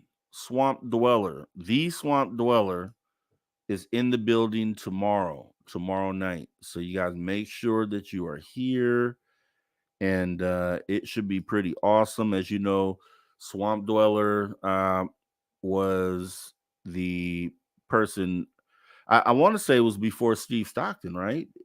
Was it Swamp Dweller? I'm pretty sure it was. You guys can correct me. You guys are historians out there, SOR historians. Was Swamp Dweller before Steve Stockton? I think it was. I'm not sure. Yeah. Okay. It says, yeah.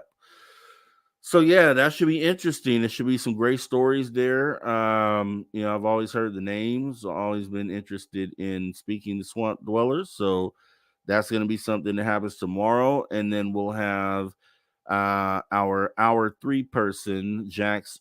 She should be coming through tomorrow night and giving us another report. So it should be awesome.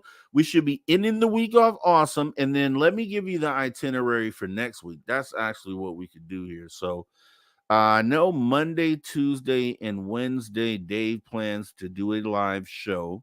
And then obviously Wednesday is when they're preparing, or he's preparing to leave from out there to come to Nevada. So Thursday, it looks like will be an archive show, but don't worry, I'll pick a good one, and it'll be definitely a awesome viewing. So we'll have a archive show on Thursday. Then we'll have the live show on Friday, which will be 3 p.m. to 6 p.m. Pacific. 1,000 guests are going to be there, special guests. So no telling who's going to jump on the live stream, but it'll essentially be me, myself, and Dave. Me, Jessica, and Dave hosting a 3-hour show with a lot of different special guests. Saturday, it looks like we'll have an archive show because we'll still be in Reno. Sunday as well. And then we should be back to business on Monday. You'll know if things change because I will be the first to, or I'm sure Dave will. He'll probably be the last person that you guys speak to. So he'll let you know. Yeah, definitely. And so we had some we're working out some stuff, right? Because we're transitioning this show into radio, right? So we're gonna have bumpers before the break. We played with some today, some that we'll end up putting into place. So you'll see this show will be changing a little bit to fit for radio. So you'll start noticing that happening coming soon. And let me see. I want to know if you guys can hear this. Tell me if you can hear this.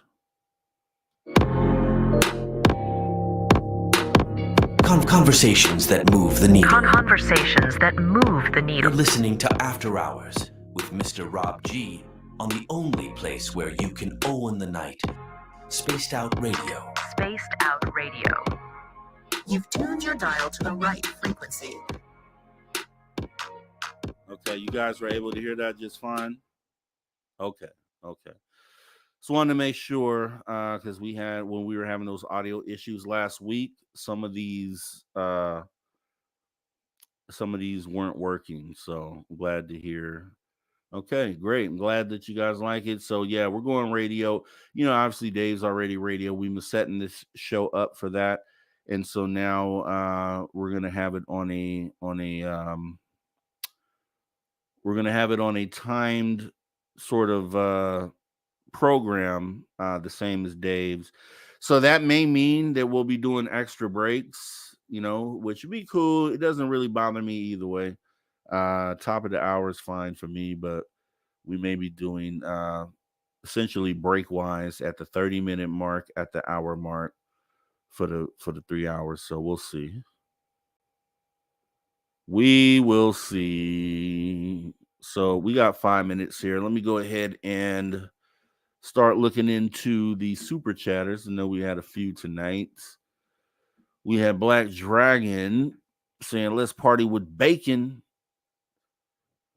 Appreciate you showing your love, Black Dragon. Aloha Dave as well. This is really, really, really interesting discussion tonight. Love it. Glad you loved it, Aloha Dave. I know you get into those deep convos. We've had those over at the Social Dig, which Social Dig shows will be coming back pretty soon. As soon as I can get, we're tackling the radio part of this, which should be hopefully situated before, by the first show that we do after the Reno trip. So, I don't know. So hopefully within 2 weeks, I really want to do it sooner than that. I miss my show. You know what I mean? It's my show on my channel, my personal show, The Social Dig, and the type of stuff that we kick over there. You can be a little more risque. I wouldn't take a lot of the chances I take over here, obviously, because this is Dave's ship, and I don't want to do anything like that. So yeah, Social Dig, I'm gonna get back online. I'm gonna get it pumping again though, because I got a lot of ideas, and I just have to put the content together. When I do my shows over there, I do a lot of slides and a lot of research behind what it is that we're talking about. So it takes a lot of work, especially when you're already doing the show. So just so you guys know, I know who don't like, I don't like goodbyes either, Mary Palmer. It's never a goodbye, right? It's until next time. It's kind of what we'll do. So we'll say until next time. I do appreciate everybody coming on out. But I'm not going to, we got like 2 minutes here. So I'll let you guys say good, sweet nothings to each other. while I answer CS's question. Says, what time are your shows? Normally, my shows, the normal shows that I do there on the channel, which is what I'm going back to, are the 5 p.m. Pacific shows. It's usually about a 2-hour show from 5 to 7 on a Wednesday. We did Scientology there, about a month or so ago. We're about 2 episodes into the new season. I have a full season 1 over there, which about 50 shows from the last season. Bunch of great topics, a lot of tough topics too. A lot of people don't like having the tough conversations, but you go to the Social Dig and you will find that. Let me put that in the chat, actually. I might as well, since we got a minute left.